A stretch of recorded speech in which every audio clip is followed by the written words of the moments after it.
వ్యక్తుల్లో అరుదైన వ్యక్తులు కొంతమంది ఉంటారు. ప్రపంచానికి తెలియకుండానే అద్భుతాలు చేస్తుంటారు. అటువంటి ఒక గొప్ప మహోన్నతమైన వ్యక్తిని నేను ఈరోజు అనుకోకుండా కలవటం జరిగింది. అసలు ఆయన గురించి చెప్పాలంటే తెలంగాణకి తను చేసిన కంట్రిబ్యూషన్ అనేది పెద్ద పెద్ద ప్లాట్ఫామ్స్, పెద్ద పెద్ద స్టేజెస్ లేదా పెద్ద పెద్ద బిరుదులు, అవార్డ్స్ అన్నీ పక్కన పెట్టేస్తే ఒక వ్యక్తిగా అంతకంటే తెలంగాణకి చేయటం చాలా అరుదు అనిపించేంత అద్భుతాలు చేశారు ఆయనే Telangana department of language and culture director మామిడి హరికృష్ణ గారు. నాకు ఆయన అంటే చాలా అభిమానం. ఒకసారి ఆయన ఒక వ్యాఖ్య చేశారు, అది ఇంకా నా మనసుకు అలా ఉందన్నమాట.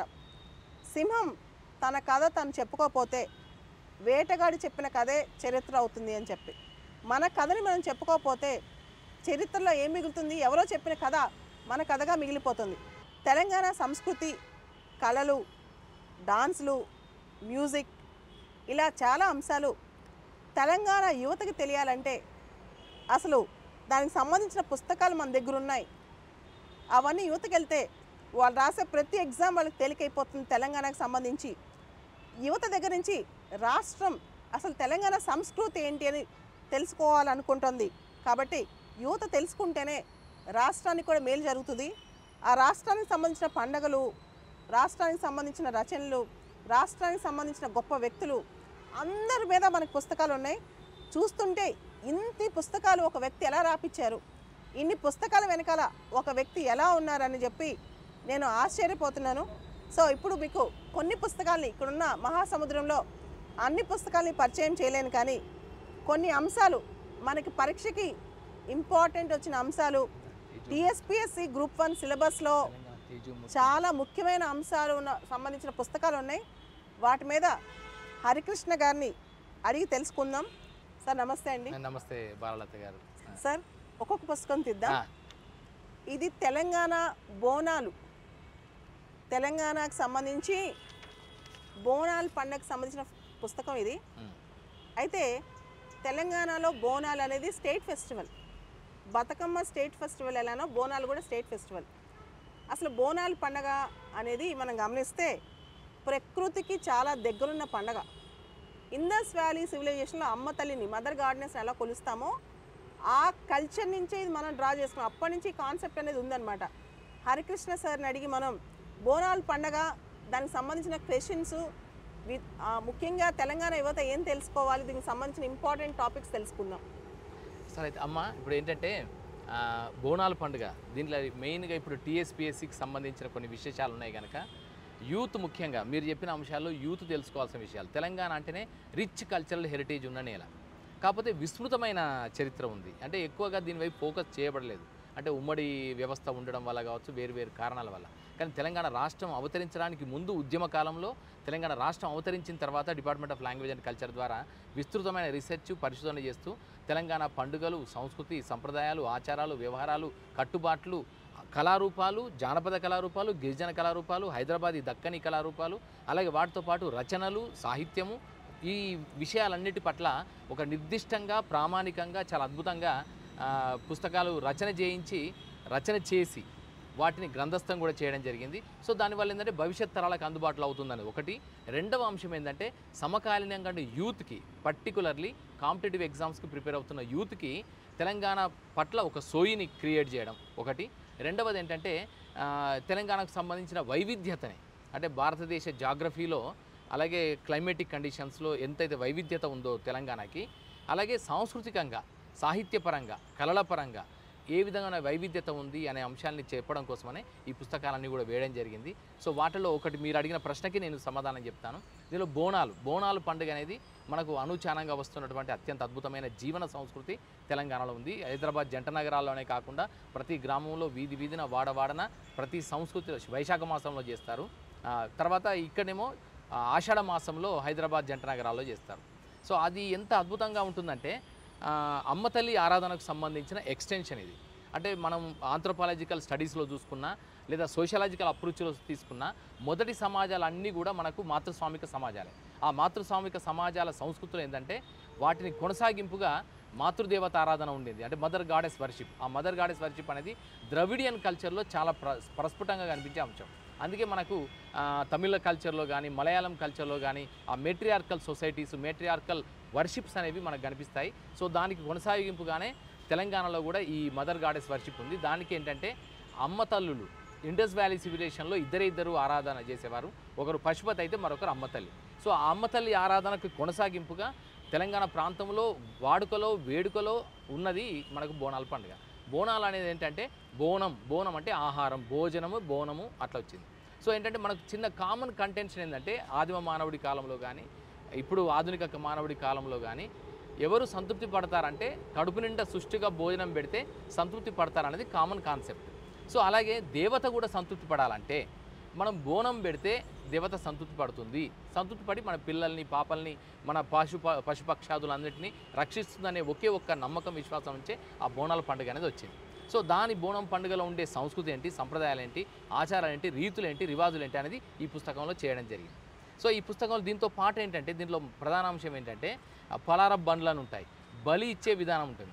మొదట్లో బలులు ఎట్లా ఇచ్చేవాళ్ళంటే జంతువులను ఇవ్వడం అనేది ఉండేది, అంటే ఒక పశువుని ఇవ్వడం ఉండేది. ఆ పశువు నుంచి తర్వాత మేకగా వచ్చింది, మేక నుంచి కోళ్ళకు వచ్చింది బలి ఇవ్వడం అనేది.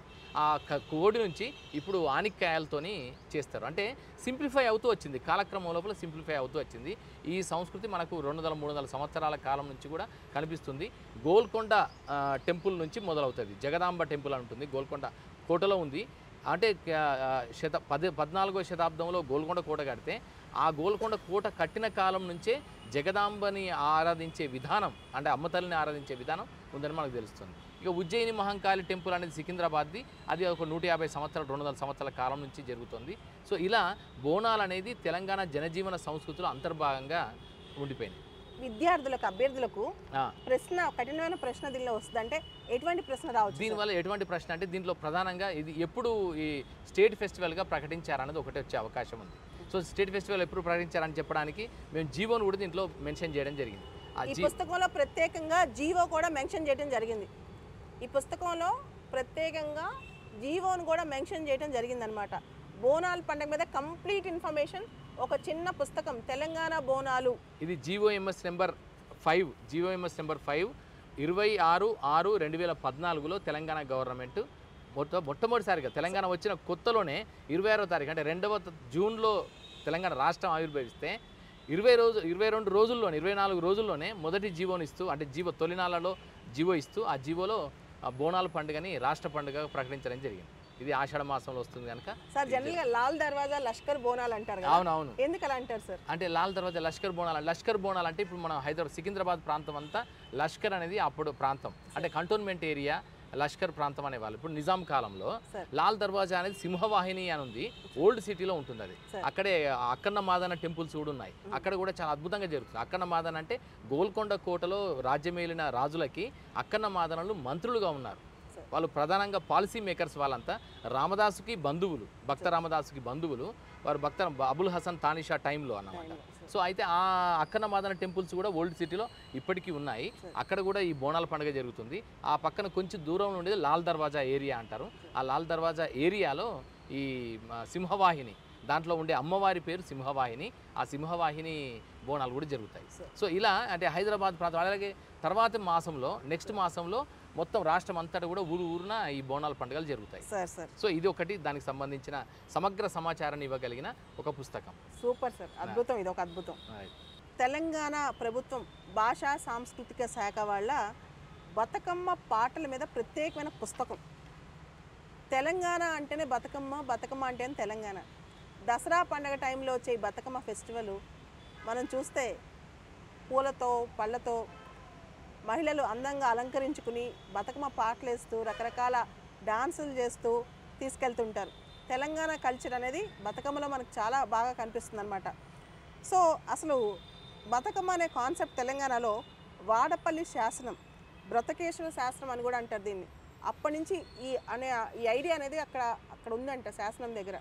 అక్కడి నుంచి స్టార్ట్ అయింది. దాని మీద బతుకమ్మ పాటలు మనం చాలా పాడుకుంటుంటాం కదా, చాలా అద్భుతంగా పాడుతుంటాం. ఈ బతుకమ్మ పాటలన్నీ కంపైలేషన్ ఈ పుస్తకం అనమాట. దీని గురించి హరికృష్ణ గారిని అడిగి అసలు బతుకమ్మ అనే కాన్సెప్ట్ ఎలా వచ్చింది, ఎన్ని రోజులు బతుకమ్మ చేస్తారు, దాని మీద మనకు ప్రశ్న ఎలా రావచ్చు ఒకసారి తెలుసుకుందాం. బతుకమ్మ అనేది మనకు తెలిసిందే. ఇప్పుడు ఎట్లా అంటే తెలంగాణ జనజీవన సంస్కృతిలో ఆడబిడ్డల్ని గౌరవించే అత్యంత అద్భుతమైన జీవన విధానం బతుకమ్మ. సో మనకేంటంటే చెరువుల పండుగ బతుకమ్మ అంటే కేవలం ఒక పూల పండుగ మాత్రమే కాదు, చెరువుల పండుగ, ప్రకృతికి పండుగ. It's a thanks giving festival to mother nature. Correct చెప్పాను, థ్యాంక్స్ గివింగ్, కృతజ్ఞతల పండుగ. ఎలా అంటే దీని వెనుక ఉన్నటువంటి ఒక పౌరాణిక కథనాలు వేరైతే పర్యావరణపరమైన అంశాలు కూడా చాలా ఉన్నాయి. పర్యావరణపర అంశాలు వర్షాలు వచ్చి చెరువులన్నీ నిండిన తర్వాత ఏ చెరువుల వల్లనైతే పంటలకి, వ్యవసాయానికి, తాగునీరుకి లభిస్తుందో ఆ పంట నీరు కొంచెం, ఆ నీరు కొంత దాదాపు వివిధ ప్రాంతాల నుంచి వచ్చిన వరద నీరు వల్ల అవన్నీ కూడా కొంచెం కలుషితమయ్యే అవకాశం ఉంది. ఆ నీరునంతా శుద్ధం చేయాలి. ఆ శుద్ధం చేయకపోతే ఏమవుతుందంటే చిన్నపిల్లలందరూ మరణించిన స్థితి ఒకప్పుడు 4-5 సెంచురీల క్రితం, అంటే ఒక 5-6 శతాబ్దాల క్రితం ఉన్న పరిస్థితి. అంటే చిన్నపిల్లలంతా చనిపోయేవాళ్ళు, ఆ వాటర్ కంటామినేటెడ్ డిసీజెస్తో చనిపోయేవాళ్ళు. ఆ చనిపోతున్నప్పుడు ఏం చేస్తారంటే దాని అంతా కూడా అర్థమైంది ఏంటంటే ఇది నీటి సంబంధమైన వ్యాధుల ద్వారానే పిల్లలు చనిపోతున్నారు అనుకున్నప్పుడు దాన్ని నీళ్ళని శుభ్రం చేయాలి.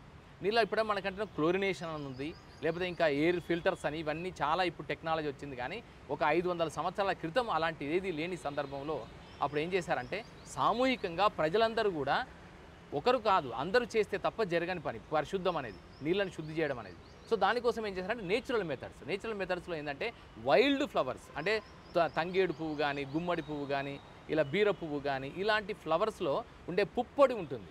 ఆ పుప్పొడికి ఉండే లక్షణం ఏంటంటే నీటిని పరిశుద్ధి చేయగలిగే లక్షణం ఒకటి. రెండవది పసుపు యాంటీబయాటిక్. ఆ పసుపులో ఉండే గొప్ప లక్షణం ఏంటంటే నీళ్ళని శుద్ధి చేయడం అనేది పసుపు యొక్క జీవ లక్షణం. సో దానికి వీళ్ళు పెట్టుకునేదంటే ఒక సంప్రదాయాన్ని తోడి చేశారు. సంప్రదాయం ఏంటంటే గౌరమ్మ అంటే పసుపుతో చేసిన ఒక గౌరమ్మ ప్రతినిధిగా ఉంటుంది, స్త్రీలందరికీ ప్రతినిధిగా. స్త్రీలందరూ పిల్లలు కాపాడే సంతాన సంరక్షకురాలిగా గౌరమ్మ ఉంటుంది. ఆ గౌరమ్మకి సూచికగా పసుపు ముద్దని పెట్టి, ఆ పసుపు ముద్దతో పైన పెట్టేసి మిగతా పూలన్నిటినీ ఒక అందమైన పిరమిడ్ లాగా పేర్చి దాన్ని తీసుకెళ్ళి అందరూ సామూహికంగా ఊరిలో ఉండే మహిళలందరూ కూడా ఆటలు పాటలతో వేడుకలతో తీసుకెళ్ళి ఆ పక్కన ఉండే చెరువులో ఏ నీరునైతే వారు వాడుతున్నారో ఆ చెరువులో నిమజ్జనం చేస్తారు. నిమజ్జనం చేయడం వల్ల చూస్తే ఏంటంటే ఒక అందమైన రంగుల ఆకృతి, పూల ఆకృతి చెరువుకి అలంకారం లాగా ఉండడం ఒకవైపు అయితే, మరొక వైపున పర్యావరణ ప్రయోజనం ఏంటంటే ఆ చెరువు శుద్ధి చేయబడుతుంది. ఈ పసుపు వల్ల ఆ పూలల్లో, తంగేడు పూలల్లో, మిగతా గోనుగు పూలలో, సీతజడ పూలలో, మిగతా పూలలో వైల్డ్ ఫ్లవర్స్ ఏవైతే ఉన్నాయో గుమ్మడి పూలు, బీర పువ్వుల్లో ఉండే ఆ పుప్పొడి వల్ల ఆ నీళ్ళన్నీ కూడా పరిశుద్ధం చేయబడతాయి. దానివల్ల ఆ తర్వాత తాగినప్పుడు ఎవరికి కూడా ఎలాంటి వాటర్ కంటామినేటెడ్ డిసీజ్ రాకుండా అవి నిరోధించబడుతుంది. సో ఇలా ఒక బ్రతుకుని కొనసాగించగలిగింది కనుక బతుకుని ఇవ్వగలిగే పండుగ అనే దాని మీద ఈ బతుకమ్మ పండుగ వచ్చిందనేది మనకు తెలుస్తుంది. సో దీనికి సంబంధించి ఎప్పటి నుంచో 500-600 సంవత్సరాల కాలం నుంచి కూడా జనజీవనంలో అంతర్భాగంగా ఉన్నప్పటికీ దీనికి ఒక శాసన రూపం, ఒక లిఖిత రూపం వచ్చింది మాత్రం వాడపల్లి, నల్గొండ జిల్లా వాడపల్లి ప్రాంతంలో ఉండే ఒక శాసనం. ఆ శాసనం పేరు బ్రతుకేశ్వర శాసనం. ఆ శాసనానికి సంబంధించిన వివరాలు కూడా ఇందులో మనం ప్రత్యేకంగా వ్యక్తీకరించడం జరిగింది. హిస్టరీ ఆఫ్ బతుకమ్మ అనే దాంట్లో భాగంగా దీంట్లో చేయడం జరిగింది. దీంట్లో ఈ పుస్తకంలో ఇంకో గొప్ప విశేషం ఏం పెట్టినామంటే దీంట్లో వివిధ రకాల యుగాలలో బతుకమ్మ ఎట్లా ఉందనేది కూడా చెప్పాం. యుగాలలో అంటే కాలంలో, శాతవాహనుల కాలంలో గోదావరి నది ఒడ్డున బతుకమ్మలు ఆడిన జీవన సంస్కృతి చారిత్రక మూలాలు ఉన్నాయి. అలాగే శాతవాహనుల కాలంలో, ఇక్ష్వాకుల కాలంలో కూడా, తర్వాత విష్ణుకుండినుల కాలంలో, చాళుక్యుల కాలంలో, అంటే మొత్తం తెలంగాణ చరిత్రకు సంబంధించి ఎవరెవరైతే ప్రముఖ చరిత్రకారులు పరిపాలించారో ఆ చరిత్ర నిర్మాతలు శాసనాలు చేశారో, అలాగే చరిత్ర రాజులు, చక్రవర్తులు పరిపాలించారో ఆ పరిపాలన కాలాలలో ఈ బతుకమ్మ ఎన్ని పరిణామాలు చెందుకుంటూ వచ్చిందో అనే విషయాలను కూడా దీంట్లో వివరించడం జరిగింది. కాకతీయుల కాలంలోకి వచ్చిన తర్వాత బతుకమ్మ పండుగ అనేది విస్తృతంగా వెళ్ళిందనే విషయం మనకందరికీ తెలుసు. ఇప్పటికీ కూడా పద్మాక్షమ్మ టెంపుల్ దగ్గర కొన్ని లక్షల మంది మహిళలు ఆ రోజు బతుకమ్మ నిమజ్జనం రోజు పెద్ద బతుకమ్మ రోజు ఒక ఆడుతూ పాడుతూ వేడుకలాగా ఈ పండుగ పద్మాక్షమ్మ టెంపుల్, ఆ పద్మాక్షమ్మ టెంపుల్ హనుమకొండలో ఉంటుంది. సార్ హనుమకొండలో ఉంటుంది. అది జైన టెంపుల్. యాక్చువల్గా అది అంతకుముందు జైన టెంపుల్. అది కాస్త ఆ తర్వాత కాకతీయుల కాలం వచ్చిన తర్వాత అది పద్మాక్షి దేవికి ఆలయంగా ఒక కొండ మీద టెంపుల్ ఉంది. ఆ కొండ దిగువన ఇక్కడ ఉండే దాదాపు కొన్ని లక్షల మంది మహిళలు అందరూ వచ్చేసి ఆడుకుంటారు అక్కడ. మొత్తం బతుకమ్మ పండుగ విశిష్టత ఏంటంటే మహిళలు జరుపుకునే పండుగ.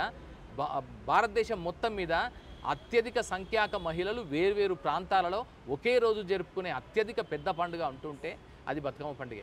దాదాపు 2 కోట్ల మంది మహిళలు వేర్వేరు ప్రాంతాలు, ఒక్కచోట కాదు వేర్వేరు ప్రాంతాలలో ఈ బతుకమ్మ పండుగని జరుపుకుంటుంటారు. ఇది ఈ బతుకమ్మ పండుగ యొక్క సార్ బతుకమ్మ పండుగ చాలా రోజులు జరుపుకుంటుంటారు కదా? అవును, 9 రోజులు. 9 రోజులు, ఒక్కొక్క రోజుకి ఒక్కొక్క విశిష్టత ఉంటుంది. అవును, అంటే దాన్ని ఎందుకు అలా 9 రోజులుగా పెట్టారు? అంటే అక్కడ ఏం పెట్టుకుని నవరాత్రి ఉత్సవాలు, దేవీ నవరాత్రి ఉత్సవాల సందర్భంగా దాన్ని పెట్టుకున్నారు. దీనికంటే ముందు ఇంకొక విశిష్టత ఏంటంటే బొడ్డెమ్మ పండుగ అని ఉంటుంది. బతుకమ్మ పండుగనేమో యుక్త వయసుకు వచ్చిన మహిళలు లేదా అమ్మలు లేదా వాళ్ళు చేసే పండుగ అయితే, బొడ్డెమ్మ పండుగ అనేది చిన్నపిల్లలు అంటే మెచ్యూర్ కాని పిల్లలు, ఆడపిల్లలు ఏం చేస్తారంటే మట్టితో చేసుకునే పండుగ బొడ్డెమ్మ పండుగ. అంటే ఇక్కడ ఏంటంటే పూలు ఎప్పుడు వస్తాయి అంటే పెద్ద పెరిగి చెట్టు మొలకెత్తిన తర్వాత పూలు వస్తాయి. కానీ చెట్టు మొలకెత్తడానికి ఆధారం ఏంటి అంటే భూమి తల్లికి నమస్కారం పెడుతూ బొడ్డెమ్మ పండుగని సేమ్ పిరమిడ్ లాగా తయారు చేస్తారు. ఒక చెక్క పీట మీద మట్టితో పుట్టమన్ను తీసుకొస్తారు.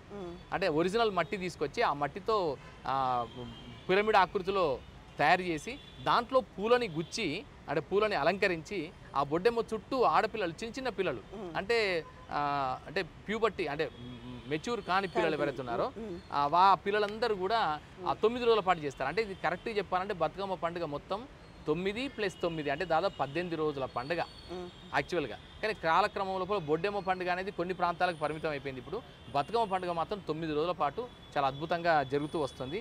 ఈ బతుకమ్మ పండుగలో 9 రోజుల్లో 9 వేడుకలు మనకు కనిపిస్తాయి. సో 9 వేడుకల్లో ఒక్కొక్క రోజు వెన్న ముద్దల బతుకమ్మ నుంచి మొదలుకొని పప్పు బతుకమ్మ, వెన్న ముద్దల బతుకమ్మ నుంచి సద్దుల బతుకమ్మ, లాస్ట్ బతుకమ్మ అది 9వ రోజు జరుగుతుంది. ఆ తర్వాత దుర్గాష్టమి అంటే అమ్మవారిని కీర్తించే అదొకటి వస్తుంది. ఈ విధంగా మొత్తం ఆ పండుగ అంతా కూడా ఒక 10 రోజుల పాటు వేడుకలాగా చాలా అద్భుతంగా జరుగుతుంది. దీనిలో తెలంగాణ టీఎస్పీఎస్సీ రాసే అభ్యర్థులు బతుకమ్మ పండుగ మీద ఎటువంటి ప్రశ్నలు ఊహించుకోవచ్చు? అంటే వాళ్ళు ప్రిపేర్ అయ్యేటప్పుడు ఏ మోడల్లో ప్రిపేర్? అసలు దీంట్లో ఈ బతుకమ్మ పేర్చేప్పుడు ఉపయోగించే పూలు ఏంటి అని కూడా అడగచ్చు. లేకపోతే ఏంటంటే ఈ కింది వాణిలో బతుకమ్మ పేర్చడంలో ఉండే పూల వరుస కాకుండా ఏ పూలను వాడతారో సరైన జతని చూడండి, సరైన అంశాన్ని చూడండి అంటారు. 1లో ఏం చెప్తారు? గునుగు పూలు, మల్లె పూలు, జాజి పూలు, ఇంకేదో పూలు. బి గునుగు పూలు, బీర పువ్వు, గుమ్మడి పూలు, తర్వాత సీత జడ పూలు, మళ్ళీ తర్వాత మిగతా పూలు అని చెప్తారు. దాంట్లో ఒక సెట్ ఉందనుకోండి, ఒక సెట్ మాత్రమే కరెక్ట్ ఉంటుంది, మిగతాయి కరెక్ట్ లేకుండా ఉంటుంది. లేదా 2 సెట్లు కరెక్ట్ పెట్టి పై 2 మాత్రమే కరెక్ట్. ఇంకో అంటే దాని లెవెల్ ఆఫ్ డిఫికల్టీ లెవెల్ని పెంచుతున్నప్పుడు అట్లా పెట్టే అవకాశం ఉంది. బేసికల్గా బతుకమ్మకి ఏ పూలు ఎక్కువ వాడతారు సార్? గునుగు పూలు బాగా వాడతారు, తంగేడు పూలు బాగా వాడతారు. తంగేడు పూలు అంటేనే బతుకమ్మ, వైల్డ్ ఫ్లవర్స్ అవి. సో దాంట్లో ఉండే పుప్పడే నీళ్ళని పరిశుద్ధం చేసేది. అలాగే దాని బీర పువ్వు కూడా. అలాగే వాటితో పాటు మన సీతజడ పూలు అని ఉంటాయి. వాటితో పాటు గునుగు పూలు, గునుగు చెట్లు ఉంటాయి. గునుగు చెట్లలో గునుగు పూలు ఉంటాయి. ఆ గునుగు పూలను కూడా వాడతారు. సో కట్లాయి పూలు అని కూడా ఉంటాయి. ఇంకోటి కట్లాయి పూలు అంటే నీళ్ళల్లోనే పెరుగుతాయి అవి చెట్లు, లోపలంతా ఆకులు ఉంటాయి, పైన మాత్రమే తేలుతుంటాయి. అదే ఇక్కడ చేస్తారు తప్ప దీంట్లో చాలా సాఫిస్టికేటెడ్ గ్లాడియోలస్లో లేకపోతే ఇవి వాడరు. బంతిపూలు కూడా వాడతారు. బంతిపూలలో ఉండే పుప్పొడి కూడా వాటిని పరిశుద్ధం చేసే గుణం కలిగి ఉందన్నమాట. సో ఇట్లాంటి wild flowers of Telangana, that అందుబాటులో ఉండే పూలతోనే ఇదంతా చేస్తారు. తెలంగాణ అనగానే ఫోక్ ఆర్ట్స్ అనగానే తెలంగాణ జానపద కళా సౌరభాలు ఈ పుస్తకం మీరు ప్రచురించారు సార్. అవునవును. అయితే తెలంగాణ ఫోక్ ఆర్ట్స్ బేసికల్గా యువతకి ఎటువంటి ఫోక్ ఆర్ట్స్ తెలియాలి తెలంగాణకు సంబంధించి? సో ఇదండి ఆ ఫోక్ ఆర్ట్స్. తెలంగాణ అనగానే మనకు గుర్తొచ్చేది ఫోక్ సంస్కృతి. సకల కళల ఖజానా తెలంగాణ, సర్వ జానపద కళల నజరానా తెలంగాణ. సో అందుకే తెలంగాణలో ఉండే జానపద జీవన సాంస్కృతిక విలువలని వాటిలో ఉండే విధానాలు ఏంటి, ఏ జానపద కళారూపం యొక్క విశిష్టత ఏంటి, ఏ జానపద కళారూపం ఏ కులాన్ని ఆశ్రయించి ఉంది, అలాగే ఏ ఆశ్రిత కులంలో ఉన్నప్పుడు వాళ్ళకి మిరాసి హక్కులు అని ఉంటాయి. కొన్ని జానపద కళారూపాలు ఏంటంటే కొన్ని ఊళ్ళు పంచుకుంటారు. వాళ్ళు ఊళ్ళు పంచుకోవడం అంటే ఆ ఊళ్ళంతా ఈ ఆ కుటుంబం వాళ్ళే వెళ్ళి చెప్పాల్సి ఉంటుంది. దాన్ని మిరాసి హక్కులు అంటారు. వాళ్ళకి పట్టాలు కూడా ఉన్నాయి. ఎప్పుడో వెనుకట ప్రభుత్వాలు వ్యవస్థలు ఏర్పడడానికి ముందే శాసనాల రూపంలో నిర్ధారించబడ్డాయి. సో ఈ విషయాలతో పాటు ప్రతి జానపద కళకి తనకంటూ ఒక నేరేటివ్ స్టైల్ ఉంది, ఒక వాద్య విధానం ఉంది, ఒక కథా రూపం ఉంది. సో చెప్పే కథలు కూడా డిఫరెంట్గా ఉన్నాయి. అవన్నీ కూడా గ్రామ దేవతలకు సంబంధించిన కథలో, అంటే మహాభారతాన్ని ఇన్స్పైర్ చేసుకొని వచ్చిన కథలో, రామాయణాన్ని ఇన్స్పైర్ చేసుకుని కథలు ఉంటాయి, అంటే పురాణిక కథలు ఉంటాయి, జానపద లోకల్ కథలు ఉంటాయి, వీరగాథలు కూడా ఉంటాయి. అంటే లోకల్గా ఎప్పుడో 100, 200, 300 సంవత్సరాల క్రితం, 1000 సంవత్సరాల క్రితం ఉండే లోకల్ వీరులు ఎవరుతున్నారో ఆ లెజెండరీ టేల్స్ని కూడా కథల రూపంలో చెప్పే సంప్రదాయం అయితే ఉంది. సో ఇవన్నీ జానపద కళలు. ఈ జానపద కళల్లో మనకు ప్రధానంగా తెలంగాణ మొత్తం మీద మేము అంచనా వేసినప్పుడు 67 రకాల జానపద కళారూపాలు మాకు దృష్టికి రావడం తెలంగాణ జరిగింది. రాష్ట్రంలో 67 రకాల కళారూపాలు, వాటన్నిటి లిస్టు కూడా ఇక్కడ ఇవ్వడం జరిగింది. సార్ 2-3 గురించి అంటే వీళ్ళకి వీటిలో అంటే అద్దపటం కథ నుంచి మొదలుకొని బాలసంతులు, బండారి భక్తులు, బీరన్నలు, బైకాని, తర్వాత భజనలు ఇవన్నీ ఉన్నాయి. వీటిలో మెయిన్గా ఉన్నాయి చెప్తాను. ఒగ్గు కథ ఉంది. ఒగ్గు కథలో 3 రకాల సంప్రదాయం ఉంటుంది. ఒగ్గు కథాగానం ఉంటుంది, ఒగ్గు డోలు విన్యాసం ఉంటుంది, అలాగే వాటితో పాటు పట్నం వేస్తారు, కింద బొమ్మలు ముగ్గుల్లాగా చాలా అద్భుతంగా వేస్తారు. సో అది ఉంటుంది.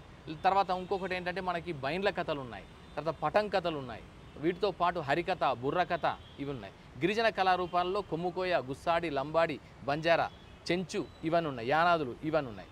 వీటితో పాటు మనకి హైదరాబాదీ దక్కని కళారూపాలు కూడా ఉన్నాయి. దాంట్లో షేరీ బాజా, మర్ఫా, తర్వాత గజల్స్, ముషాయిరా, సూఫీ సంగీత్, ఖవ్వాలీలు ఇవి ఉన్నాయి. సో వీటన్నిటిలో ఇవన్నీ ఒకవైపు అయితే ఈ పుస్తకం మాత్రం జానపద కళారూపాల మీదనే ప్రధానంగా ఫోకస్ చేస్తూ చేసింది. సో వీటన్నిటిలో కొన్ని అంశాలు మీకు చెప్తాను. దీంట్లో ఏంటంటే ప్రశ్నలు కూడా ఎలా వస్తాయి అనేది ఒకవైపు అయితే, దీంట్లో ఉన్న కళారూపాలలో కూనపులి పటం కథ అంటారు.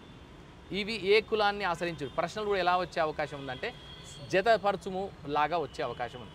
జతపరచుము అని అంటే ఎట్లా అడుగుతారంటే ఆ కళారూపం ఏ ఆశ్రిత కులాన్ని ఆశ్రయించి ఉంటుంది. ఉదాహరణకి సాధనాశూరులు, ఇది ఎవరిని ఉంటుందంటే పద్మశాలి కమ్యూనిటీని కలిగి ఉంటుంది. లేదా రుంజ అంటే విశ్వబ్రాహ్మణులను ఆశ్రయించి ఉంటుంది. తర్వాత మందహెచ్చులు ఆ పేరులోనే చూడండి ఎంత అద్భుతం ఉంటుందో. గొల్ల వాళ్ళ యొక్క ప్రధాన వృత్తి ఏంటంటే పశుపాలన, పశుపోషణ. సో వాళ్ళు ఏం చేస్తారంటే మందను హెచ్చు చేయాలి. సో వీళ్ళు కళారూపం ద్వారా పాట పాడితే, ఆట ఆడితే, కథాగానం చేస్తే మంద హెచ్చుతుంది, సంపద పెరుగుతుంది, పశు సంపద పెరుగుతుంది అనే లక్ష్యంతో వారు మందహెచ్చులు అట్లా చెప్పేవాళ్ళు. వరుస క్రమంలో కాలక్రమంలో మందహెచ్చులుగా అయిపోయింది. అదే కళారూపం అయిపోయింది, అదొక సంప్రదాయంగా ఏర్పడ్డది అనమాట. సో అలాగే ఒగ్గు గొల్ల వాళ్ళు, కుర్మ వాళ్ళు చెప్తారు, మల్లన్న కథ చెప్తారు వాళ్ళు. తర్వాత గోత్రాల వారు, వీళ్ళు కాపు, చౌదరి, వెలమ వారికి సంబంధించిన కథాగానాలు చేస్తారు. అలాగే గొల్ల శుద్ధులు చెప్పేవాళ్ళు గొల్ల వాళ్ళు చెప్తారు. గంగిరెద్దుల వాళ్ళు ఎర్రగొల్ల కమ్యూనిటీకి సంబంధించిన గంగిరెద్దుల గురించి చెప్తారు. తర్వాత మాసయ్యలు ఉంటారు, మాసయ్య పటం కథలు చెప్తారు వాళ్ళు. రజకులను ఆశ్రయించి రజకులలో ఉండే ఔన్నత్యాన్ని వారి వీరగాథలను చెప్పేవాళ్ళు వాళ్ళందరూ ఉన్నారు. తర్వాత మాలజంగాల ఉన్నారు, మాలజంగాల వాళ్ళు వారికి సంబంధించిన ఔన్నత్యాన్ని చెప్పే కథలు చెప్తారు. మిత్తిలి వాళ్ళు ఉన్నారు, మిత్తిలి వాళ్ళు మాల కమ్యూనిటీలోనే భాగంగా వైష్ణవ తత్వాన్ని చెప్పేవాళ్ళు ఉంటారు. వారు ఎట్లా వచ్చారంటే దానికి ఆ పుస్తకం కూడా ఉంది, మనం వేసింది మిత్తి అయ్యల వారిని ఒక పుస్తకం కూడా వేశాం. సో దాంట్లో ఏంటంటే వాళ్ళు వైష్ణవ మతాన్ని అంటే 13th 14th సెంచరీ భక్తి మూమెంట్ వస్తున్న టైంలో శంకరాచార్య, రామానుజాచార్యుల చేత ప్రభావితమైన ఒక సామాజిక వర్గం. నిజానికి చెప్పాలంటే దళితులు దేవాలయానికి కూడా వెళ్ళడానికి ప్రవేశం లేకుండా ఉన్న కాలంలో వారు దేవుడిని ఈ వైష్ణవ తత్వాన్ని ప్రచారం చేసే ప్రచారకులుగా ఉండడం అనేది ఒక వైచిత్రి. అంటే తెలంగాణ సమాజంలో ఉండే వైచిత్రి. మనం ఆంథ్రోపాలజికల్ స్టడీస్లో కానీ, సోషియాలజికల్ స్టడీస్లో ఆగస్టే కోమ్టే చెప్పిన స్టడీస్లో కానీ, హెమండార్ఫ్ చెప్పిన స్టడీస్లో కానీ, మార్గరెట్ మీడ్ వాళ్ళు చెప్పిన స్టడీస్లో కానీ చూస్తే ఎట్లా ఉంటుందంటే ఒక రేస్, ఒక కమ్యూనిటీ, ఒక గణం అనేది దాని ప్రత్యేకతను కలిగి ఉంటుంది. అంతే తప్ప వేరే ఉంటుంది. కానీ ఇక్కడ తెలంగాణ సమాజంలో వైచిత్యం ఏంటంటే సామాజికంగా, ఆధ్యాత్మికత పరంగా, మతపరంగా కొన్ని నిషేధాలు ఉన్నప్పటికీ ఏ నిషేధాలు పొందిన సమాజం ఉందో ఆ సామాజిక వర్గం కూడా వాటిని ఆమోదయోగ్యంగా వాటిని చేయడం అనేది ఒక విచిత్రం. సో ఇది దానికి ఉదాహరణగా మిత్తయ్యల్ వార్లకు సంబంధించిన సామాజిక వర్గం మనకు కనిపిస్తుంది. సార్ తెలంగాణలో జోగిని, వెట్టి, దేవదాసి ఇలాంటివి కూడా ఉన్నాయి కదా, అవును, వాటికి సంబంధించి అభ్యర్థులు ఏం తెలుసుకోవాలి? అదే వాటి ఏంటంటే వాటి దురాచారాలు. ఇప్పుడు సమాజంలో రకరకాల దురాచారాలు ఉంటాయి. ఇప్పుడు మనం భారతీయ సామాజిక పరిణామ చరిత్రని గమనిస్తే మొదట్లో ఉండేది చార్వాకులు వ్యతిరేకించారు. మొదట్లో ఉండే తప్పులన్నీ చార్వాకులు, తర్వాత లోకాయతవాదులు అనే వాళ్ళు వ్యతిరేకించారు, భౌతికవాదాన్ని చెప్పారు. సో ఆ తర్వాత వచ్చిన భక్తి ఉద్యమం వరకు వచ్చే వరకు కూడా ఒకలాంటి నమ్మకాలు, మూఢ విశ్వాసాలతోనే భారతీయ సమాజం అంతా ఆధ్యాత్మికత, మతపరమైన అంశాలు కొనసాగాయి. భక్తి ఉద్యమం ఎందుకు వచ్చిందంటే అప్పుడు ఉండేటువంటి వాటి సంస్కరించడానికి ఇస్లాం మత ప్రభావం వల్ల, దాంట్లో ఆలోచనలు కొత్త రేకెత్తడం వల్ల హిందూ మతానికి సంబంధించిన ప్రజలందరూ కూడా చిట్ట మనుధర్మ శాస్త్రంలో చెప్పిన చిట్ట సామాజిక వర్గం సంబంధించిన వాళ్ళు ఇతర మతాల వైపు ఆకర్షితులవుతున్న సందర్భంలో వారిని మన వైపు తిప్పుకోవడానికి, మళ్ళీ కొనసాగించడానికి భక్తి ఉద్యమం అనే పేరుతో మధ్వాచార్యులు, రామానుజాచార్యులు, వల్లభాచార్యులు, శంకరాచార్య ఇట్లా వీళ్ళందరూ వచ్చారు. అదంతా మనకు తెలుసు. సేమ్ అలాగే తెలంగాణ సమాజంలో కూడా ఈ పరిణామాలని మార్పు చేయడానికి సంబంధించిన ఉద్యమాలు కూడా జరిగాయి సామాజికంగా. సో వాటిల్లో ఒకటి జరుగుతున్నప్పుడు జోగిని అనేది ఒక సంప్రదాయం, అలాగే బసివి అనేది ఒక సంప్రదాయం. కర్ణాటక ప్రాంతంలో బసివి అని ఉంది. తర్వాత వెట్టి అనేది ఏంటంటే అది వెట్టి అనేది బాండెడ్ లేబర్, అది భూస్వాములకు సంబంధించింది, అదేమో కేవలం శ్రమదోపిడికి సంబంధించింది. ఈ జోగిని అనేది అంటే మహిళల పైన దేవత ఆరాధన అనే పేరుతో జరిపినటువంటి ఒక దోపిడీ. సో అది మన నిజామాబాద్ జిల్లా ప్రాంతంలో కొన్ని ప్రాంతాలలో ఉంది, ఇప్పటికీ కూడా కొనసాగుతున్నప్పటికీ ప్రభుత్వాల సంకల్పం వల్ల వాటిని పునరుద్ధరించి, అంటే వాటిని మొత్తం నిర్మూలించి వాటి స్థానంలో ఆ జోగిని ఎవరైతే ఉన్నారో వారందరికీ కూడా పునరావాసం కల్పించడం ద్వారా వారందరిలో ఒక మార్పుని, సామాజిక మార్పుని, సమానత్వ సాధన తీసుకొచ్చే ప్రయత్నం అయితే జరిగింది. సో అవన్నీ దురాచారాల కిందికి వస్తాయి. అది కూడా దురాచారాలు కూడా సంస్కృతిలో భాగమే, వాటిని సంస్కరించడమే సంస్కృతి యొక్క ప్రధాన లక్ష్యం. సో అలా ఇవి పుస్తకంలో ఉండే తెలంగాణ ఫోక్ ఆర్ట్స్లో మీకు మీ ఫేవరెట్ ఫోక్ ఆర్ట్ ఏంటి? మీకు బాగా నచ్చిన ఫోక్ ఆర్ట్ ఏంటి? నాకు అన్నీ, ఎందుకంటే ఒకదానికొకటి పోలిక లేదు. ఎందుకంటే దీంట్లో ఒకటి కథాగానం అయితే, ఒకటి వాద్య ప్రధానం, మరొకటేమో పెర్ఫార్మెన్స్ ఓరియంటెడ్గా ఉంటుంది, అంటే ప్రదర్శన ప్రధానంగా ఉంటుంది. సో 3 రకాలుగా ఉంటాయి: వాద్య ప్రధానము, కథా ప్రధానము, కథాగాన ప్రధానము, ఇంకొకటి ప్రదర్శన ప్రధానం. సో దీంట్లో ఒక్కొక్క యూనిక్నెస్ ఉంటుంది కనుక దానికే చూడాలని నేను అనుకుంటాను. అందుకని ఇది ప్రత్యేకమో ఇది గొప్పదని చెప్పడానికి లేదు. కాకపోతే కొన్ని అంశాలు మాత్రం చెప్పొచ్చు. చిందు యక్షగానం అనేది ఉంటుంది. చిందు యక్షగానం అనేది ఒక సమగ్ర కర్ణాటక, కానీ మనది చిందు, తెలంగాణది చిందు. యక్షగానం అనేది కర్ణాటక సంప్రదాయం. సో చిందు యక్షగానం మనది చిందు యక్షగానం. చిందుల ఎల్లమ్మ అనే ఆవిడ మొత్తం నిజామాబాద్ ప్రాంతానికి చెందిన చిందుల ఎల్లమ్మ. ఆమె అసలు చాలా అద్భుతంగా అంతర్జాతీయ స్థాయిలో తీసుకెళ్ళింది. అలాగే చుక్కా సత్తయ్య అనే ఒక ఒగ్గు కళాకారుడు, ఆయన మొత్తం కేంద్ర సంగీత నాటక అకాడమీ అవార్డు కూడా తీసుకోవడం జరిగింది. అలాగే చిందు యక్షగాన సంప్రదాయానికి సంబంధించి మొట్టమొదటిసారిగా గడ్డం సమ్మయ్య అనే ఒక అద్భుతమైన కళాకారుడికి కేంద్ర ప్రభుత్వం పద్మశ్రీ అవార్డుని ఇటీవలే ప్రకటించడం కూడా జరిగింది. సో ఇది కూడా జానపద సరస్వతి, సేమ్ జానపదాలు. ఇది కొయ్య బొమ్మలు. దీని కవర్ స్టోరీ కూడా కొయ్య బొమ్మలే. అంటే జానపద సరస్వతి జానపదాలు అన్నిటి మీద ఉంటుంది. జనరల్గా తెలంగాణ అభ్యర్థులు భౌగోళిక సూచి అంటే జాగ్రఫికల్ ఇండికేషన్స్ మీద ఖచ్చితంగా చదువుకోవాలి. నిన్నే మీరు గమనించారు, హైదరాబాద్ లాడ్ బజార్ లక్కగాజులకి జిఐ ట్యాగ్ వచ్చింది, 17వ జిఐ ట్యాగ్. పోచంపల్లి ఇక్కత్ దగ్గర నుంచి హైదరాబాద్ హలీం, అలానే మీరు నిర్మల్లో గనక గమనిస్తే ఆదిలాబాద్ దగ్గర ఉన్న నిర్మల్లో ఈ కొయ్య బొమ్మలు, నిర్మల్ ఫర్నిచర్ కానీ, నిర్మల్ పెయింటింగ్స్ కానీ, నిర్మల్ టాయ్స్ కానీ, వాటికి కూడా మనకి జిఐ ట్యాగ్ ఉందన్నమాట. అలానే కరీంనగర్ సిల్వర్ ఫిలిగ్రీలా జిఐ ట్యాగ్స్ మీద కూడా ప్రత్యేకమైన ప్రశ్న జనరల్గా వస్తుంటాయి సార్. జనరల్గా వస్తుంటాయి. తెలంగాణ నుంచి కరెంట్ అఫైర్స్లో రావచ్చు, వేటికి వస్తుంది, కల్చర్లో రావచ్చు సార్. సో తెలంగాణకి ఇంకా బెటర్గా జిఐ ట్యాగ్స్ ఇంకా ఏమున్నాయి సార్? కొన్ని కనుమరుగైపోయిన కరీంనగర్ అంటే జిఐ ట్యాగ్ అంటే ఫిలిగ్రీ ఉంది. అంటే ఇప్పుడు కొన్ని వస్తువులకు కూడా, అంటే ఇక్కడ కళారూపాలకి కూడా చాలా అద్భుతమైనటువంటి గుర్తింపు వచ్చింది. అలాగే హెరిటేజ్ సైట్గా రామప్పకి ఇటీవల ఒక 2 సంవత్సరాల క్రితమే రామప్పకి వచ్చింది. UNESCO world heritage site Ramappa టెంపుల్కి వచ్చింది. దాని మీద కూడా, ఎందుకంటే తెలంగాణలో ఫస్ట్ హెరిటేజ్ సైట్. యాక్చువల్గా తెలంగాణ టూరిజం అనేది చాలా ఉంది సార్, చేయాల్సింది చాలా ఉంది. అవును, తెలంగాణ టూరిజం మీద విద్యార్థులకు కూడా, మన తెలంగాణ విద్యార్థులు కూడా అవగాహన తక్కువ సార్. తెలంగాణలో ఫేమస్ అంటే టెంపుల్ టూరిజం కావచ్చు, అంటే రిలీజియస్ టూరిజం లేదా నేచురల్ టూరిజం కావచ్చు.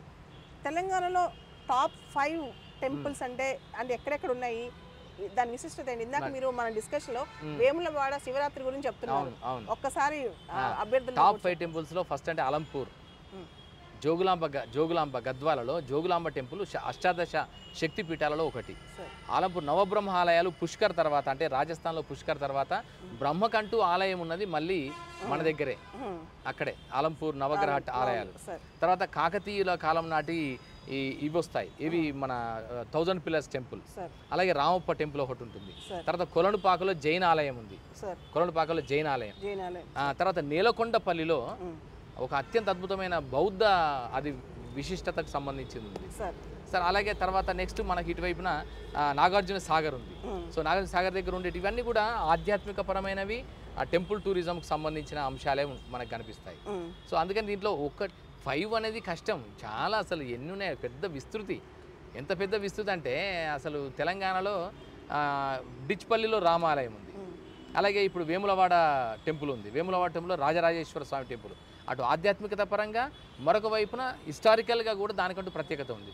అలాగే సమ్మక్క సారక్క జాతర ఇటీవలే కంప్లీట్ అయిపోయింది. సమ్మక్క సారక్క టెంపుల్స్ అని కాకపోయినా అవి ఒక నమ్మకాలు, విశ్వాసాలు. సమ్మక్క సారక్క భారతదేశంలోని అతిపెద్ద ట్రైబల్ ఫెస్టివల్. Yes, perfect. అవును, మొన్న 1,20,00,000 మంది సందర్శించుకున్నారు. దాదాపు 9-10 రాష్ట్రాల గిరిజన జాతికి సంబంధించిన సార్ సమ్మక్క సారక్క జాతరలో కుంకుమబరణలు ఎందుకు కొలుస్తారు?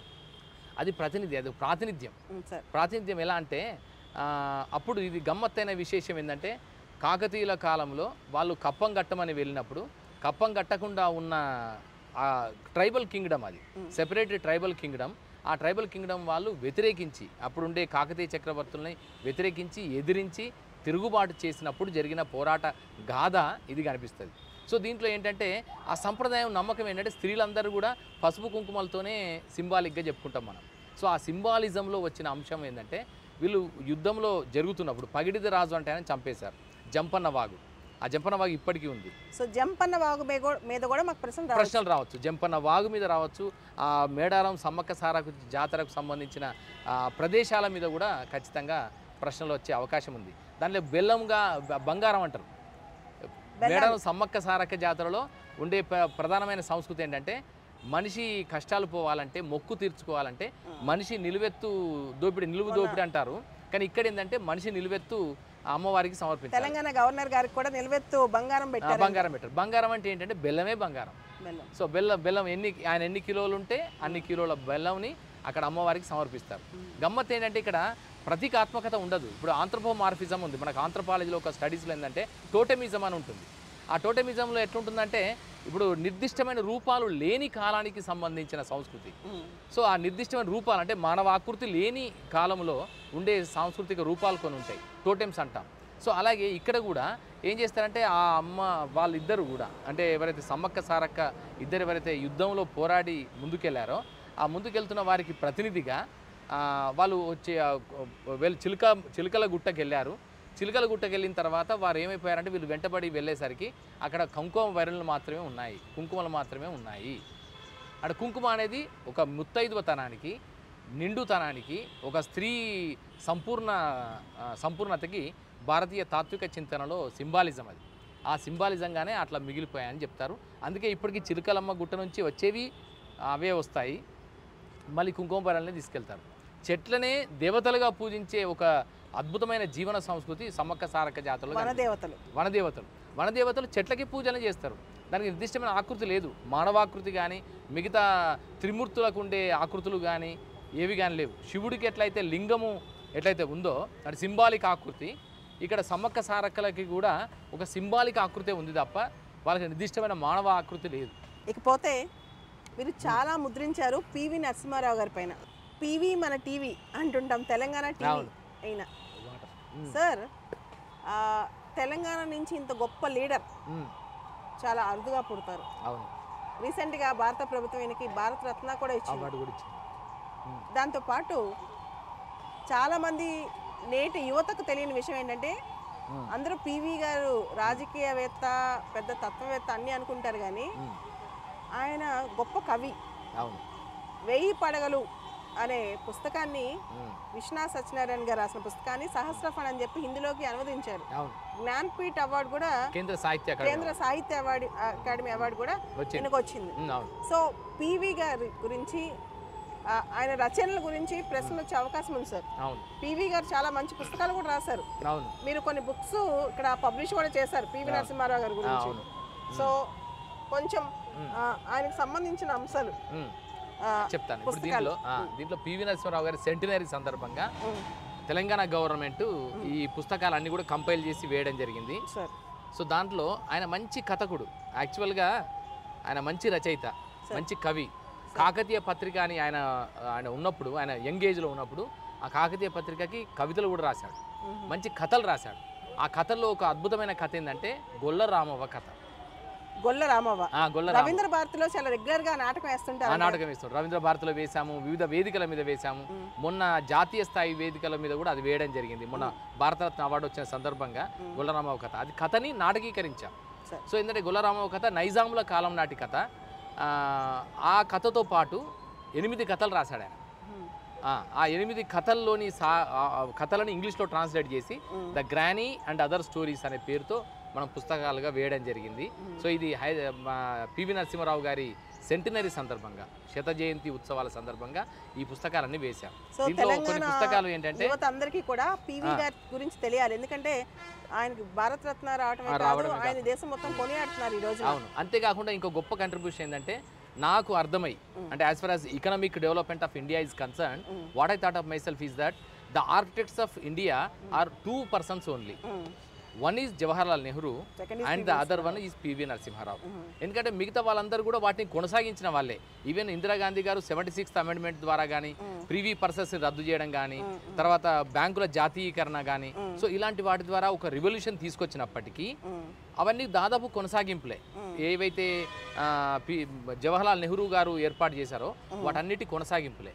కానీ పివి నరసింహారావు గారు వచ్చిన తర్వాత ఎల్పిజీస్ వచ్చాయి, అంటే లిబరలైజేషన్, ప్రైవేటైజేషన్, గ్లోబలైజేషన్ వచ్చేసి మొత్తం అంతర్జాతీయంగా విదేశీ పెట్టుబడులు, వ్యవస్థలు ఇవన్నీ రావడం, భారతదేశ యొక్క పొటెన్షియాలిటీ పెరగడం. ఇప్పుడు మనం చూస్తున్న whatever the greatest development that has been taking place in India are an outcome of new economic reforms. మీరు చెప్పిన గొల్ల రామవ్వ నాటకం, ఇంకొన్ని నాటకాలు, ఇది గొల్ల రామవ్వ నాటకం, ఇంకొన్ని నాటకాలు పుస్తకం. ఇది పుస్తకం చాలా అద్భుతమైన పుస్తకం. ఇది తెలంగాణకు చెందిన యువత మొత్తం ఈ పుస్తకం గురించి తెలుసుకోవాలి. పివి నరసింహారావు గారు కథలు రాస్తారు, అది మన ఎవరికీ తెలియదు, కానీ ఈరోజు హరికృష్ణ సార్ ద్వారా మనం తెలుసుకున్నాం. ఈరోజు ఇక్కడ తెలంగాణకు సంబంధించి విశిష్టమైన వ్యక్తులు, తెలంగాణకి వాళ్ళు చేసిన సేవలు, అంతకంటే ముఖ్యంగా తెలంగాణకి అన్ని రంగాల్లో చూసుంటారు, గొప్ప గొప్ప వ్యక్తులు ఉన్నారు. మనం చూస్తే ఈ వ్యక్తులందరి గురించి ఒక చోట మనకి ఇన్ఫర్మేషన్ దొరికితే ఎంత బాగుంటుంది. అలా తెలంగాణకు సంబంధించి 153 మంది 153 ల్యూమినరీస్ గురించి ఒకే పుస్తకంలో ముద్రించారు Telangana department of language and culture వాళ్ళు. మామిడి హరికృష్ణ గారిని అడిగి ఇప్పుడు ఈ పుస్తకం గురించి, దీనిలో ఉన్న వ్యక్తుల గురించి, అసలు ఎవరి గురించి దీనిలో ఉంది, దీని మీద మనకి ఎలా ఉపయోగం, తెలంగాణ కల్చర్కి సంబంధించి మనకి ఎలా ఉపయోగం, దాని మీద ప్రశ్నలు ఎలా వస్తాయనే దాని మీద సార్ని అడిగి తెలుసుకుందాం. మేము ఇప్పుడు ఏంటంటే history is nothing but his story అంటారు, హిజ్ ఆర్ హర్ విచెవర్. అంటే మానవులే చరిత్ర నిర్మాతలు, మనుష్యుడైన సంగీతం, మానవుడైన సందేశం అని మహాకవి శ్రీశ్రీ అంతటి వాడు అన్నాడు. సో అందుకే మనుషుల చరిత్రను తెలుసుకోవడం, మనుషుల గమనాన్ని తెలుసుకోవడమే మొత్తం మానవ జాతి చరిత్రను తెలుసుకోవడం కూడా అవుతుంది. సో ఆ లెక్కన తెలంగాణ జాతి ప్రస్థానానికి, తెలంగాణ సాంస్కృతిక విలువలకి, తెలంగాణ మొత్తం జరిగిన పరిణామాలన్నిటికీ ఆద్యులుగా నిలిచింది, ఆ నాయకత్వం వహించింది కూడా మనుషులే కనుక అలాంటి తేజోమూర్తుల గురించిన వివరాలన్నింటినీ కూడా ఈ పుస్తకంలో వేయడం జరిగింది. సో ఈ పుస్తకం యొక్క ప్రత్యేకత ఏంటంటే చాలామంది తెలియదు. ఒక చిన్న ఎగ్జాంపుల్ చెప్తాను. మనం జై హింద్ అని అంటాం, ఏ ప్రసంగం అయిన తర్వాత కూడా జై హింద్ అంటాం. కానీ ఇంతకీ ఆ జై హింద్ అనేది ఎక్కడ పుట్టింది అన్నప్పుడు మనకు తెలిసిన, అంటే సాధారణంగా తెలిసింది, కొంచెం బాగా చదివే కాంపిటేటివ్ ఎగ్జామ్స్ కోసం ప్రిపేర్ అయ్యే వాళ్ళందరికీ తెలిసిందంటే జై హింద్ అనేది Indian National Army, Azad Hind Fauj, Subhash Chandra Bose గారు ప్రతిపాదించారు. సో అప్పటి నుంచి తెలిసింది అనేది ఒకటి మనకు తెలిసింది. కానీ దాని వెనక ఉన్న చరిత్ర గురించి ఈ పుస్తకం తెలియజేస్తుంది. అదేంటంటే వారందరూ కూడా 1942-43 ఆ ప్రాంతంలో ప్రిజనర్స్ ఆఫ్ వార్ని, అంటే భారతీయులు ఎవరైతే యుద్ధ ఖైదీలుగా ఉన్నారో వారందరినీ ఒక్కచోట చేర్చి బ్రిటిష్ వారికి వ్యతిరేకంగా యుద్ధం ద్వారానే స్వాతంత్రం సాధించాలని సుభాష్ చంద్రబోస్ గారు ఆ మొత్తం ఒక ఆజాద్ హింద్ ఫౌజ్ను ఏర్పాటు చేసిన తర్వాత, ఎందుకంటే ఇక్కడ మహాత్మా గాంధీ గారు ఒక విధానంలో చేస్తున్నారు, చిట్టగాంగ్లో ఉండే రెబెలియన్ ఒక విధంగా జరుగుతుంది, అంటే చిట్టగాంగ్లో గెరిల్లా వార్ఫేర్ ద్వారా ఒక విధంగా జరుగుతుంది, శాంతియుత విధానాల ద్వారా, సత్యాగ్రహ విధానం ద్వారా మహాత్మా గాంధీ గారి సారథ్యంలో ఒక విధానంగా స్వాతంత్ర పోరాటం జరుగుతుంది. మరొక వైపున సుభాష్ చంద్రబోస్ గారు ఏం చేశారంటే యుద్ధం ద్వారానే, సైన్యం ద్వారానే స్వాతంత్రం లభిస్తుంది అని అనుకొని ఆయన సింగపూర్ ప్రాంతంలో వేరు వేరు ప్రాంతాలలో ఉన్న వాళ్ళందరినీ ఒక చోట చేర్చి యుద్ధం ప్రారంభిద్దామని అనుకున్నాడు. దానికి నినాదం కూడా ఏం పెట్టుకున్నా అంటే చలో ఢిల్లీ అని పెట్టుకున్నాడు. సో ఇదంతా మనకు చరిత్రలో తెలిసింది. ఇండియన్ ఫ్రీడమ్ స్ట్రగుల్లో బిపిన్ చంద్ర పుస్తకంలో కానీ మజుందార్ పుస్తకంలో కానీ మనకి ఇదంతా ఉంటుంది. కానీ ఇక్కడ తెలంగాణ కంట్రిబ్యూషన్ ఏంటనేది మనకు అర్థమవుతుంది.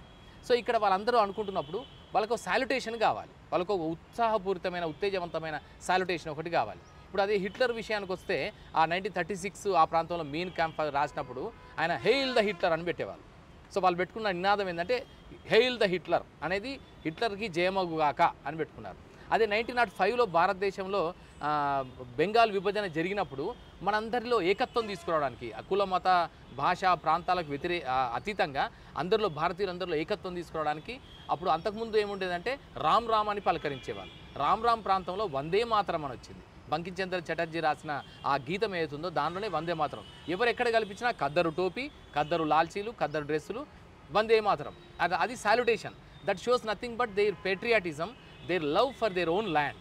సో అట్లా జరిగింది. అలాగే ఇక్కడ మనకంటూ ఒక నినాదం కావాలి అని అనుకున్నప్పుడు ఏ నినాదం అనుకుంటాం, వాళ్ళకి చర్చ జరుగుతుంది. అక్కడ కెప్టెన్ లక్ష్మీ సెహగల్ గారు ఉన్నారు, సుభాష్ చంద్రబోస్ గారు ఉన్నారు, మిగతా వెరీ కోర్ కమిటీ ఉంది. దాంట్లో ఒక అతను కూడా ఉన్నాడు.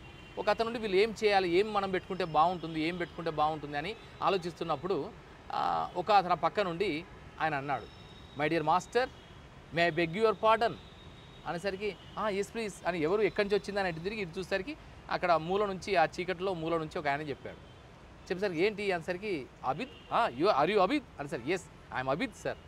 సరికి Abid what would like to tell us అనేసరికి సార్ నేను ఒక సజెషన్ చేద్దాం అనుకుంటున్నాను. ఏంటి అంటే Jai Hind will be the best sir, ఒక్కసారి ఆలోచించండి అని అన్నాడు. అనగానే జై హింద్ అరే బాగుంది, జస్ట్ జై Hind. That was finalized as the salutation for Indian National Army, and later on it has become the salutation for every Indian as a concluding note or greeting point. అది అయిపోయింది. సరే అయితే మరి ఎందుకు వచ్చి జై హింద్ అనేది వచ్చింది? ఆయన పేరు అబిద్ హసన్ సఫ్రానీ ఆయన అసలు పేరు, పూర్తి పేరు. ఆయన ముస్లిం, పుట్టుకతో ముస్లిం, కానీ చెప్పింది సజెస్ట్ చేసింది జై హింద్ అనేది మాట. ఒక సెక్యులరిస్టిక్ ఐడియాలజీతో చెప్పిన ఒక అత్యంత అద్భుతమైన వాక్యం ఇప్పటికీ జాతి జనజీవనంలో ఒక ఉత్సాహపూరితంగా ప్రేరణాత్మకంగా ఉంది. ఇది ఎక్కడి నుంచి వచ్చింది? ఈ సెక్యులరిస్టిక్ ఐడియాలజీ ఎక్కడి నుంచి వచ్చిందంటే హైదరాబాద్ నగరంలో వచ్చింది.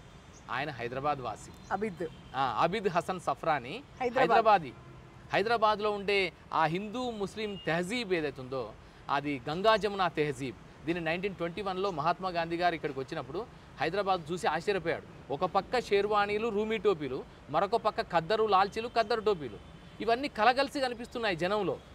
ఆశ్చర్యపోయాడు ఆయన మహాత్మా గాంధీ. ఆశ్చర్యపోయి అరే ఏంది గంగా జమునా తెహజీబ్ హైదరాబాద్ మే దిక్ రహా హై అన్నాడు. సో అందుకే హైదరాబాద్లో జనజీవన సంస్కృతి, హిందూ ముస్లిం సఖ్యతతో కూడిన జీవన సంస్కృతి హైదరాబాద్లో ఉంది, తెలంగాణలో ఉంది. సో ఆ సాంస్కృతిక విలువలే అబిద్ హసన్ సఫ్రానీ చేత జై హింద్ అనే మాట అనిపించడానికి దారితీసింది. దేశం మొత్తం ప్రతిరోజు పలికే జై హింద్ హైదరాబాద్ నుంచి పుట్టింది. సో ఇలాంటి ఎన్నో విస్తృత గాథలు, అంటే forgotten stories and unknown stories, untold stories అన్నీ ఈ పుస్తకంలో ఆయా వ్యక్తుల గురించి ఉన్నాయి. సో దీంట్లో అందుకే 153 మంది ప్రముఖులు, అంతేకాకుండా వాళ్ళు ఎట్టుంటారో తెలియాలని మేము ఇక్కడ ఫొటోస్ కూడా వేయడం జరిగింది. ఈ పుస్తకం యొక్క ప్రత్యేకత ఏంటంటే వాళ్ళు ఎట్టుంటారో తెలియాలి కదా. ఇక్కడ భాగ్యరెడ్డి వర్మ, మీరు చూస్తే ఆశ్చర్యపోతారు భాగ్యరెడ్డి వర్మ గురించి. భాగ్యరెడ్డి వర్మ మనం ఏమైతే అంటున్నామో అంబేద్కరిజం అంటున్నామో, బిఆర్ అంబేద్కర్, భీమ్రావ్ రామ్జీ అంబేద్కర్, ఆయనకి ఇన్స్పిరేషన్గా నిలిచిన మొట్టమొదటి ఫిలాసఫర్ ఈయన ఆది హిందూ భవన్ అని ఇప్పటికీ చాదర్ఘాట్ దగ్గర ఉంది. ఆయన ఏమన్నా అంటే దళితులు అనలే, మహాత్మా గాంధీ హరిజనులు అని అంటే ఈయన దళితులు అనలేదు, ఏమనలేదు, వాళ్ళు ఆది హిందువులు అన్నారు.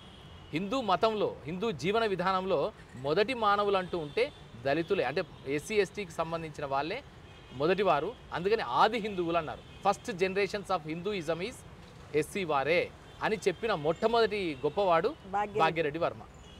సో భాగ్యరెడ్డి వర్మ ఆ పేరుతో ఆయన ఆది హిందూ భవన్ కూడా పెట్టాడు. సో అందుకే ఆయన ఏమన్నారంటే ఈయన తర్వాత బిఆర్ అంబేద్కర్ గారు ఈయన చేతనే ఇన్స్పైర్ అయ్యారు. భాగ్యరెడ్డి వర్మ ఆయన అసలు పేరు మాదిరి బాగయ్య. ఓ ఇది చూడండి, ఇవన్నీ కూడా మనకు గ్రూప్స్లో వచ్చే ప్రశ్నలే. రైట్. మాదిరి బాగయ్య అనే ఒరిజినల్ నేమ్ ఎవరిది, క్రింది వారిలో ఎవరిది అంటే భాగ్యరెడ్డి వర్మ. ఆయన వర్మ అనేది ఒక టైటిల్, అది ఒక సర్ అనే బిరుదు ఎట్లనో వర్మ అనేది టైటిల్. అప్పుడు ఆ ప్రభుత్వం ఇచ్చిందనమాట ఆయన వర్మ అని. ఆయన చేసే సంస్కరణలు చూసి స్కూల్స్ స్థాపించాడు. తర్వాత విజ్ఞాని, మేధావి, వివిధ ప్రాంతాలు తిరిగాడు. సో అట్టడుగున ఉన్న సామాజిక వర్గాల అభ్యున్నతి కోసం ప్రయత్నించిన వాడు. అందుకని ఆయన పేరు అట్లా వచ్చింది, భాగ్యరెడ్డి వర్మ. సో ఇలాంటి ఒక 153 మంది జీవన చిత్రాలు ఇందులో ఈ పుస్తకంలో మీకు కనిపిస్తాయి. సో దీంట్లో ఇంకొన్ని ఎవరెవరు ఉన్నారో మీకు ఆ జీవన చిత్రాలు చెప్తాను. అని చెప్తే ఏంటంటే వీళ్ళెవరు, Abid Hasan Safrani, Adiraju Veerabhadrarao. He is the first historian of Telangana. Adiraju Veerabhadrarao, ఇక ఆదిరాజు వీరభద్రరావు. అజిత్ అన్నాడు, సినిమా నటుడు. అలిశెట్టి ప్రభాకర్ గారు, అంబడిపూడి వెంకటరత్నం గారు, ఆనందరావు తోట గారు, అలిశెట్టి ప్రభాకర్ కవిత, చాలా గొప్ప ప్రజాకవి. ఆయన రచనలు ఒకప్పుడు చాలా పబ్లిష్ అయ్యాయి. చాలా చిన్న వయసులో ఆయన క్యాన్సర్ వచ్చి చనిపోయారు ఒక 25 సంవత్సరాల క్రితం. చాలా అద్భుతంగా రాసేవాళ్ళు సార్ ఆయన. చిన్న కథలు, చిన్న కథలు, మా నాన్నగారు చిన్న కవితలు అద్భుతంగా. వారందరి కూడా అంటే వాళ్ళ ఫోటోగ్రాఫ్స్ కూడా ఇందులో పెట్టడం జరిగింది. సో బై దట్ అంటే దే విల్ బి నోయింగ్. ఇగో అలిశెట్టి ప్రభాకర్, ఇక్కడ అలిశెట్టి ప్రభాకర్, ఆయన చుక్కా సత్తయ్య. అంటే వీరు ఎట్లుంటారో తెలియాలి, ఈ తరానికి యువతకి తెలియాలి. వాళ్ళ రూపం ఏంటి, వాళ్ళ ఆకారం ఏంటి గుర్తుపట్టగలగాలి, చూస్తే గుర్తుపట్టగలిగేలా. అందుకని ఇవన్నీ కూడా కంపైల్ చేసి ఇందులో పుస్తకంలో వేయడం జరిగింది. 10 సంవత్సరాల క్రితం ప్రాణం పోసుకున్న ఒక రాష్ట్రం ఇంత గనిని తయారు చేశారంటే సార్, తెలంగాణ మొత్తం నేను తిరిగాను, 10 జిల్లాలకు వెళ్ళాను, పాత 10 జిల్లాలకి. కానీ తెలంగాణ సంస్కృతి మీద ఇంత కమాండ్ ఉన్న వ్యక్తిని మాత్రం మిమ్మల్ని ఒక్కళ్ళనే చూస్తున్నాను. అది మామూలుగా కాదు. అది అంటే విపరీతం రీసెర్చ్ చేశాము మేడం, రీసెర్చ్ చేశాము. అంటే ఈ మూలం, ఈ నేల పట్ల ఉండే కృతజ్ఞత, ఈ తెలంగాణ బిడ్డగా, సన్ ఆఫ్ ది సాయిల్గా నాకు ఒక కృతజ్ఞత. ఇదంతా these are all nothing but these are all my thanks giving to my own society where I come from. ఏ నేల నుంచి పుట్టానో, ఏ నేల నుంచి నేను అడుగులు నేర్చుకున్నానో, ఏ మట్టిని చూశానో, ఏ మట్టిని పట్టుకున్నానో, ఏ గాలిని పీల్చానో, ఆ గాలికి, ఆ మట్టికి, ఆ నేలకి, ఆ ఆకాశానికి నేను ఇస్తున్న చిరు కానుకలు ఇవన్నీ, అంతే కృతజ్ఞతలు ఇవన్నీ. These are all just thanksgiving. ఒక అద్భుతాన్ని చూసినట్టు అనిపిస్తుంది ఈరోజు. తెలంగాణ శాసనాలు అని చెప్పి పుస్తకం సార్. తెల్లాపూర్ శాసనంలో ఫస్ట్ టైం మన తెలంగాణ అనే పదం వాడటం జరిగింది. తెలంగాణ శాసనాల మీద కూడా పుస్తకాన్ని ప్రచురించారు మీరు.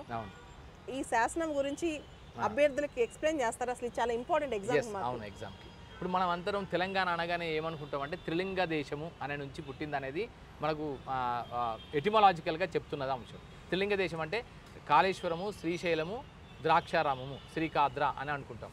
సో అయితే ఏంటంటే దానికంటే అది ఒకవైపున ఒక ఇంటర్ప్రిటేషన్. తెలుగు అనే భాష యొక్క పద వ్యుత్పత్తి కూడా, పరిణామం కూడా అట్లాగే జరిగిందండి.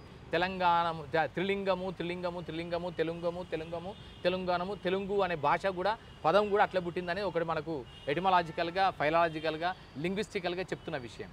కానీ తెలంగాణ అనే పదానికి సంబంధించి మొట్టమొదటిసారిగా ఎక్కడ ప్రస్తావన ఉంది అనేది జనరల్గా మన గ్రూప్స్కి కానీ పిఎస్సిలో అడిగే అవకాశాలు ఉన్న సందర్భంలో దానికి సంబంధించిన ఆధారం ఏంటంటే బహమనీ కాలంలో తెల్లాపూర్ అనే ప్రాంతం, ఇప్పుడు ఏదైతే మనం సాఫ్ట్వేర్ ఇండస్ట్రీకి హెడ్గా అనుకుంటున్నామో అలాంటి తెల్లాపూర్ ప్రాంతంలో ఈ శాసనం వేయడం జరిగింది. బహమనీలు వేసిన శాసనం ఇది. బహమనీ ఫిరోజ్ షా అనేట ఆయన తెల్లాపూర్లో ఈ శాసనం వేశాడు 1418వ సంవత్సరంలో.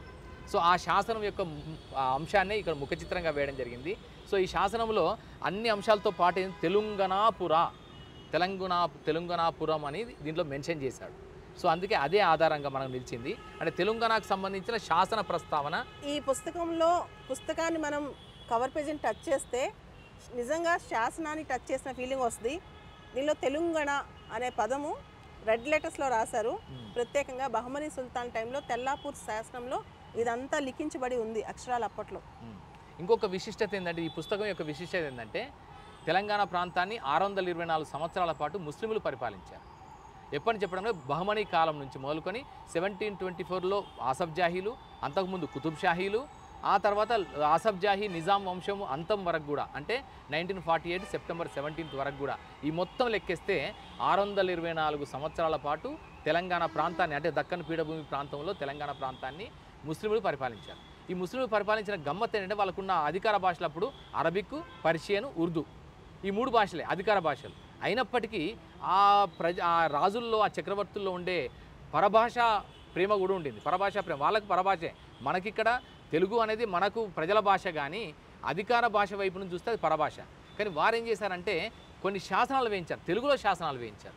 ముస్లిం పరిపాలకులు వేసిన తెలుగు శాసనాలు, ఆ తెలుగు శాసనాలు అన్నింటినీ కూర్చిన గ్రంథమే ఈ పుస్తకం. సో అలా వాళ్ళు వేయడం అనేది విశిష్టం. ఇక్కడ ఏంటంటే 624 సంవత్సరాల పాటు పరిపాలించడం అనేది ఒక విశిష్టత, దాంట్లో వాళ్ళు తెలుగు శాసనాలు వేయడం అనేది మరొక విశిష్టత.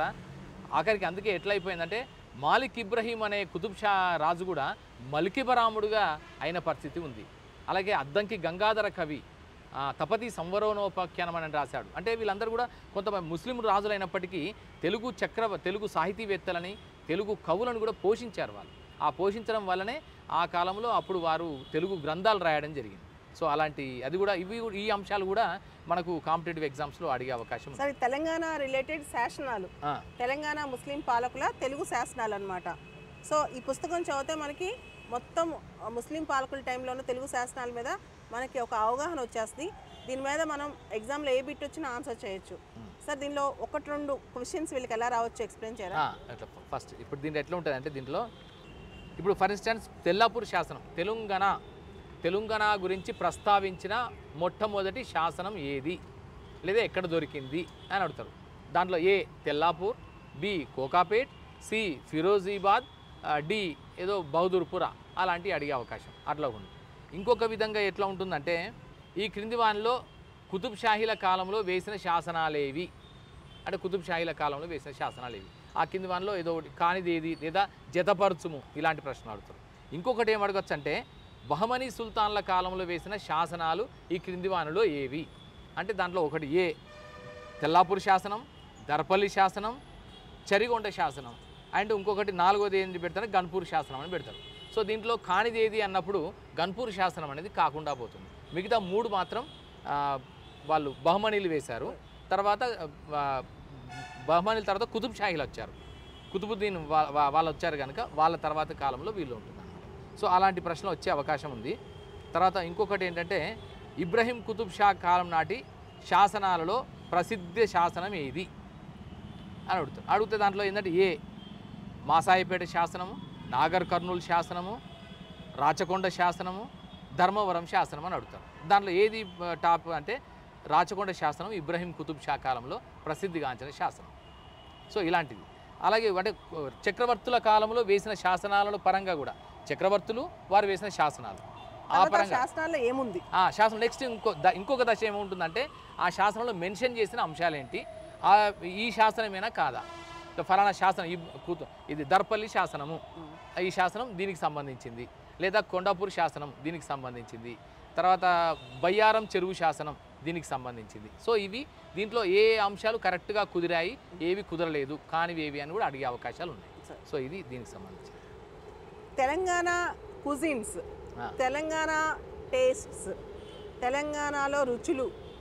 చాలామంది యూపీఎస్సీ ఇంటర్వ్యూకి వెళ్ళే వాళ్ళు కూడా హాబీ పెట్టుకుంటారు, తెలంగాణ కుజిన్ కుకింగ్ అని, తెలంగాణ వంటకాలు కుక్ చేస్తాను. ఈ పుస్తకం అందని తెలిస్తే ఈ పాటికి అందరూ వచ్చేసాడు సార్ ఇక్కడికి. నాకు తెలిసిన చాలా మంది తెలంగాణ స్టూడెంట్స్ ఇది హాబీ అనమాట. అయితే తెలంగాణ కుజిన్స్ లో సర్వపిండి, చెక్కినాలు, ఇవన్నీ కూడా సక్కినాలు, సర్వపిండి ఇవన్నీ చాలా పాపులర్ కదా. అన్ని కుజిన్స్ రెసిపీస్ తో సహా ఈ బుక్ లో ఉన్నాయి తెలంగాణకు సంబంధించి. సరే, ఈ పుస్తకం యొక్క విశిష్టత ఒకసారి చెప్పి మా అభ్యర్థులకు దీని మీద ఎటువంటి అవగాహన ఉండాలో.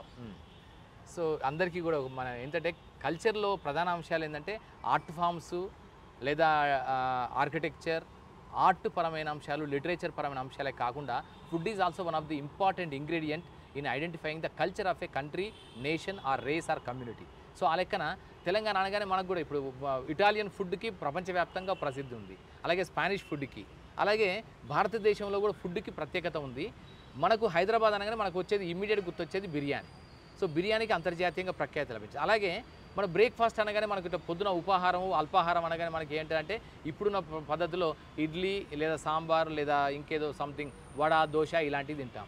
కానీ తెలంగాణకంటూ ఏమున్నాయి, ఈ ప్రశ్నే ఈ పుస్తకం మొత్తం రావడానికి ప్రధాన మూల హేతు అయిపోయింది. సో దాంట్లో 53 రకాలు మేము అన్వేషణ చేస్తే ఏమర్థమైందంటే 53 రకాల నాస్తా, అంటే ఉర్దూ పదం ఇది నాస్తా అనేది, అంటే బ్రేక్ఫాస్ట్ని నాస్తా అంటారు. ఆ 53 రకాల నాస్తా ఉందనే విషయం మాకు అర్థమైంది. ఆ 53 రకాల నాస్తాలకు సంబంధించిన విశేషాలు మీకు ఇప్పుడు ఇక్కడ దీంట్లో ఈ ఈ పుస్తకంలో మనకు కనిపిస్తాయి. ఈ పుస్తకంలో కూడా ఎట్లా పెట్టారంటే మొత్తం అన్ని వంటలు, వాటి తెలంగాణ రుచుల వరుస. మిఠాయిలు ఎన్ని రకాలు ఉన్నాయి, మిఠాయిల్లో దాదాపు 43 రకాల మిఠాయిలు ఉన్నాయి. నాస్తాల్లో 53 రకాల నాస్తాలు, అంటే 53 రకాల బజ్జీల వరకు, మినప్పిండి మురుకులు, పెసర మురుకులు, చేగోడీలు, పాలకాయలు, మసాలా పూరి, ఉల్లిగారెలు, తర్వాత ఇప్పుడు మీరు సకినాలు, పప్పు సకినాలు, కారం సకినాలు, పచ్చి కారం సకినాలు, సర్వపిండి, పాలకూర సర్వపిండి, క్యారెట్ సర్వపిండి, సొరకాయ సర్వపిండి, టమాటా సర్వపిండి, బియ్యం పిండి మురుకులు. సో ఇట్లా సర్వపిండిలోనే ఒక 6 రకాల సర్వపిండిలు మనకున్నాయి. సో ఇట్లా వీటన్నిటి విశేషాలని కూడా పెట్టడం జరిగింది. దీంట్లో వెజిటేరియను, నాన్ వెజిటేరియను, తర్వాత మిఠాయిలు, వీటితో పాటు మంతని రుచులు కూడా చాలా ఫేమస్. అలాగే వరంగల్ రుచులు కూడా కొన్ని ప్రసిద్ధిగాంచి ఉన్నాయి. సో వాటిని కూడా ఇందులో క్రోడీకరించి పెట్టడం జరిగింది. తెలంగాణ కల్చర్లో ఆహారానికి ప్రత్యేకమైన స్థానం ఉంది, ఫుడ్కి. సో సార్ ఒక్క క్వశ్చన్, అంటే తెలంగాణ పిండి వంటలు కానీ తెలంగాణ ఆహారంలో కానీ ఒక్క ప్రశ్న ఎలా రావచ్చు మా వాళ్ళకి? ఇప్పుడు ఏంటంటే ఫర్ ఇన్స్టాన్స్ ఇప్పుడు బతుకమ్మ పండుగ ఉంది. బతుకమ్మ పండుగలో ఇప్పుడు 9 రోజులు 9 రకాల బతుకమ్మ అంటాం. ముద్దపప్పు బతుకమ్మ ఒకటి, నానే బియ్యం బతుకమ్మ, అట్ల బతుకమ్మ, అలిగిన బతుకమ్మ, వేపకాయల బతుకమ్మ, వెన్నబుద్ధుల బతుకమ్మ, సద్దుల బతుకమ్మ లాస్ట్. సో దీంట్లో అడుగుతారు, ఎట్లా అడుగుతారు అంటే వేపకాయల బతుకమ్మ రోజు చేసే వంటల విశిష్టత, వంటలేంటి అన్నారు అనుకోండి. అప్పుడు వేపకాయల బతుకమ్మ రోజు చేసే వంటలు వేరే ఉంటాయి. దానికి సంబంధించి బతుకమ్మ పండుగలకు సంబంధించి సద్దులు కూడా ఉంటాయి. సద్దులలో స్పెషల్ ఏంటి ఉంటుంది, ఆ సద్దుల్లో నువ్వుల సద్ది అని ఉంటుంది, పెరుగు సద్ది. అంటే సద్దుల పండుగలో ఉపయోగించే వంటలు ఈ క్రింది వానిలో కానివేవి లేదా అయినవేవి, ఆ జత ఆ సిరీస్ ఏది కరెక్ట్ అని అడుగుతాడు. అడిగినప్పుడు ఇవన్నీ మనం చెప్పగలుగుతాం. పుట్నాల సద్ది, కొబ్బరి సద్ది, దానిమ్మ సద్ది, మలీదా, ఇవన్నీ కూడా ఇది దాదాపు 7-8 రకాల సద్దులు ఉన్నాయి. మనకు జనరల్గా తెలిసిన సద్దులు ఏంటంటే సత్తుపిండి అని ఒకటి ఉంటుంది, అంటే మొక్కజొన్నలతో చేసేది, తర్వాత నువ్వుల పిండితో చేసేది, తర్వాత కొబ్బరితో చేసేది, తర్వాత పల్లీలతో చేసేది. ఇవి 4 మాత్రమే ప్రామాణికంగా కనిపిస్తాయి. ఇవి కాకుండా ఉండేటివి కూడా చాలా ఉన్నాయి. సో వాటన్నిటిని కూడా ఎట్లా తయారు చేస్తారు, ఏమిటి సంగతి అనేది కూడా దీంట్లో మొత్తం సింగిల్ బుక్ లో తెలంగాణ రుచులన్నీ పెట్టేశారు. తెలంగాణ రుచులు మొత్తం. అసలు ఈ పుస్తకం ఉందని మాకు తెలియదు సార్. లాస్ట్ మనం తెలిసిన సివిల్స్ ఇంటర్వ్యూకి వెళ్ళే వాళ్ళకి బుక్ చాలా ఉపయోగపడేది. తెలంగాణ రుచులు చాలా అద్భుతమైన పుస్తకం. సివిల్స్ ఇంటర్వ్యూకి వెళ్ళే వాళ్ళే కాదు, తెలంగాణ యువత మొత్తం కూడా రుచులు మర్చిపోకుండా, లోకల్ కుజిన్స్ మర్చిపోకుండా ఈ పుస్తకాన్ని ట్రై చేసే పుస్తకంలో ఉన్న అన్ని కూడా. సార్ గోల్కొండ చరిత్ర పుస్తకాన్ని ముట్టుకుంటేనే గోల్కొండ ఫోర్ట్ని టచ్ చేసిన ఫీలింగ్ వస్తుంది. అంటే ఆ హెచ్చు తగ్గులు అన్ని ఇక్కడ కనిపిస్తున్నాయి మనకి. టెక్స్చర్ దాన్ని అట్లా చేయడం జరిగింది. న్యూ టెక్నాలజీ అది, ఇది వెరీ న్యూ టెక్నాలజీ, ప్రింటింగ్ లో న్యూ టెక్నాలజీ. వెనకాల కూడా బ్యాక్ కవర్ కూడా, ఫ్రంట్ కవరే కాదు పుస్తకం బ్యాక్ కవర్ కూడా గోల్కొండ చరిత్ర. సార్ ఈ బుక్లో కంటెంట్ ఏముంది, మా వాళ్ళకి అంటే తెలంగాణ యువతకి పరీక్షలు రాసే వాళ్ళకి ఎలా ఉపయోగపడుతుంది పుస్తకం? సో ఏంటంటే మనకు హిస్టరీలో, కల్చర్లో కూడా తెలంగాణ హిస్టరీలో గోల్కొండ చరిత్ర అనేది వెరీ ప్రామినెంట్ చాప్టర్. అది మనందరికీ తెలిసిందే. ఎందుకంటే దాదాపు 14th century నుంచి మొదలుకొని 1724 వరకు దాదాపు 300 సంవత్సరాల కాలపు చరిత్ర మనకు గోల్కొండ చరిత్రగానే మనకు కనిపిస్తుంది. దాదాపు 8 మంది గోల్కొండ వంశ చక్రవర్తులు పరిపాలించిన విషయం కూడా మనందరికీ తెలిసిందే. ఈ కాలంలోనే చెరువులు వచ్చాయి, వీరి కాలంలోనే కోటలు నిర్మించబడ్డాయి, వీరి కాలంలోనే సాహిత్యము అద్భుతంగా వచ్చింది, అలాగే సాంస్కృతిక విలువలు కూడా చాలా వచ్చాయి. సో అందుకని ఇది very important episode and important chapter in the entire public service commission exams as for as Telangana history is concern. So ఆ లెక్కన గోల్కొండ చరిత్ర ఇది అబ్దుల్ మజీద్ సిద్దికీ అన్నట్టు ఆయన రాశాడు. చాలా చారిత్రకంగా ప్రామాణికంగా రాసిన ఇంగ్లీష్ గ్రంథం ఇది. ఇంగ్లీష్ దాన్ని తెలుగులోకి మన అబ్దుల్ మజీద్ సిద్దికీ ఎవరు సార్? ఆయన ఒక మంచి రచయిత, చరిత్రకారుడు. 1950s లో రాశాడు ఈ పుస్తకాన్ని. 1950s లో రాశాడు. ఆ రాసింది కూడా చాలా పరిశోధన చేసి రాశాడు. ఆయన మొత్తం చరిత్రకారుడు కనుక చాలా విస్తృతమైన పరిశోధన చేసి ఉర్దూలో ఉండేటువంటి కైఫియత్తులను కూడా, ఆయన ఎందుకంటే ఉర్దూ భాషలో కూడా మంచి ఎక్స్పర్ట్. సో అందుకని ఉర్దూలో ఉండే వాటిని కూడా పరిశోధన చేసి అప్పుడు ఉండే ఆధారాలని, శాసనాలు, అప్పుడు శాసనాలు అంటే ఉర్దూ కైఫియత్సే, ఆ కైఫియత్స్ని, తర్వాత ఉర్దూలో ఉండేటువంటి ఆ గ్రంథాలను అన్నింటినీ కూడా అధ్యయనం చేసి వాటన్నిటి నుంచి చరిత్రని నిర్మాణం చేశాడు. ఇప్పుడు మనం చదువుతున్న అన్ని చరిత్రలకి మూలం ఇదే. అంటే గోల్కొండ చరిత్రకు సంబంధించి 7-8 మంది చక్రవర్తుల చరిత్రకు సంబంధించిన అంశాలన్నిటికీ మూలం ఇది. సో దీంతో పాటు మనకు కుతుబ్షాహీ టూమ్స్ ఉన్నాయి. ఆ టూమ్స్లో 7 టూమ్స్ అంటాం. సో ఆ వాటికి సంబంధించి ఎవరెవరైతే ఉన్నాయో అది.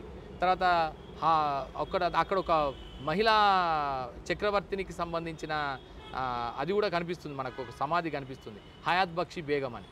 సో హయాత్ బక్షి బేగం, సో ఆమె ఒక చక్రవర్తి టూమ్ ఉంది అక్కడ టూమ్ ఉంది. అక్కడ జనరల్గా ఉన్న మొత్తం 7 టూముల్లో ఒకే ఒక్క మహిళా టూమ్ ఏంటంటే హయాత్ బక్షి బేగం. ఇది కూడా ప్రశ్న రావచ్చు. 7 కుతుబ్షాహీ టూమ్స్, కుతుబ్షాహీ సమాధులలో ఉన్న మహిళా చక్రవర్తిని సమాధి ఎవరు ఏది అని అడిగితే చెప్పడానికి వీలుగా ఉంటుంది. సో అలాగే ఇక్కడ వీళ్ళు 1512లో బహుమనీ రాజ్యం ఏర్పడ్డప్పటి నుంచి మొదలుకొని తర్వాత 1724లో నిజాం చక్రవర్తులు ఏర్పడే వరకు జరిగిన మొత్తం ఒక్కొక్క చక్రవర్తి కాలంలో ఏమేం పరిణామాలు వచ్చాయి, ఈ సాంస్కృతికంగా, సాహిత్యపరంగా, సామాజికంగా, ఆర్థికంగా, రాజకీయంగా వారు పెట్టిన కొత్త సంస్కరణలు ఏంటి, పాలసీస్ ఏంటి, అవన్నీ కూడా ఈ పుస్తకంలో ఈ గ్రంథంలో మనకు కనిపిస్తాయి. అద్భుతం సార్. అసలు ఇలాంటి పుస్తకాలు మళ్ళీ మీరు తిరిగి ప్రచురించి దీన్ని మళ్ళా మరుగున పడిన వాటిని బయట తీసుకొచ్చారు. తెలంగాణ భాషా సాంస్కృతిక శాఖ. Super, thank you sir.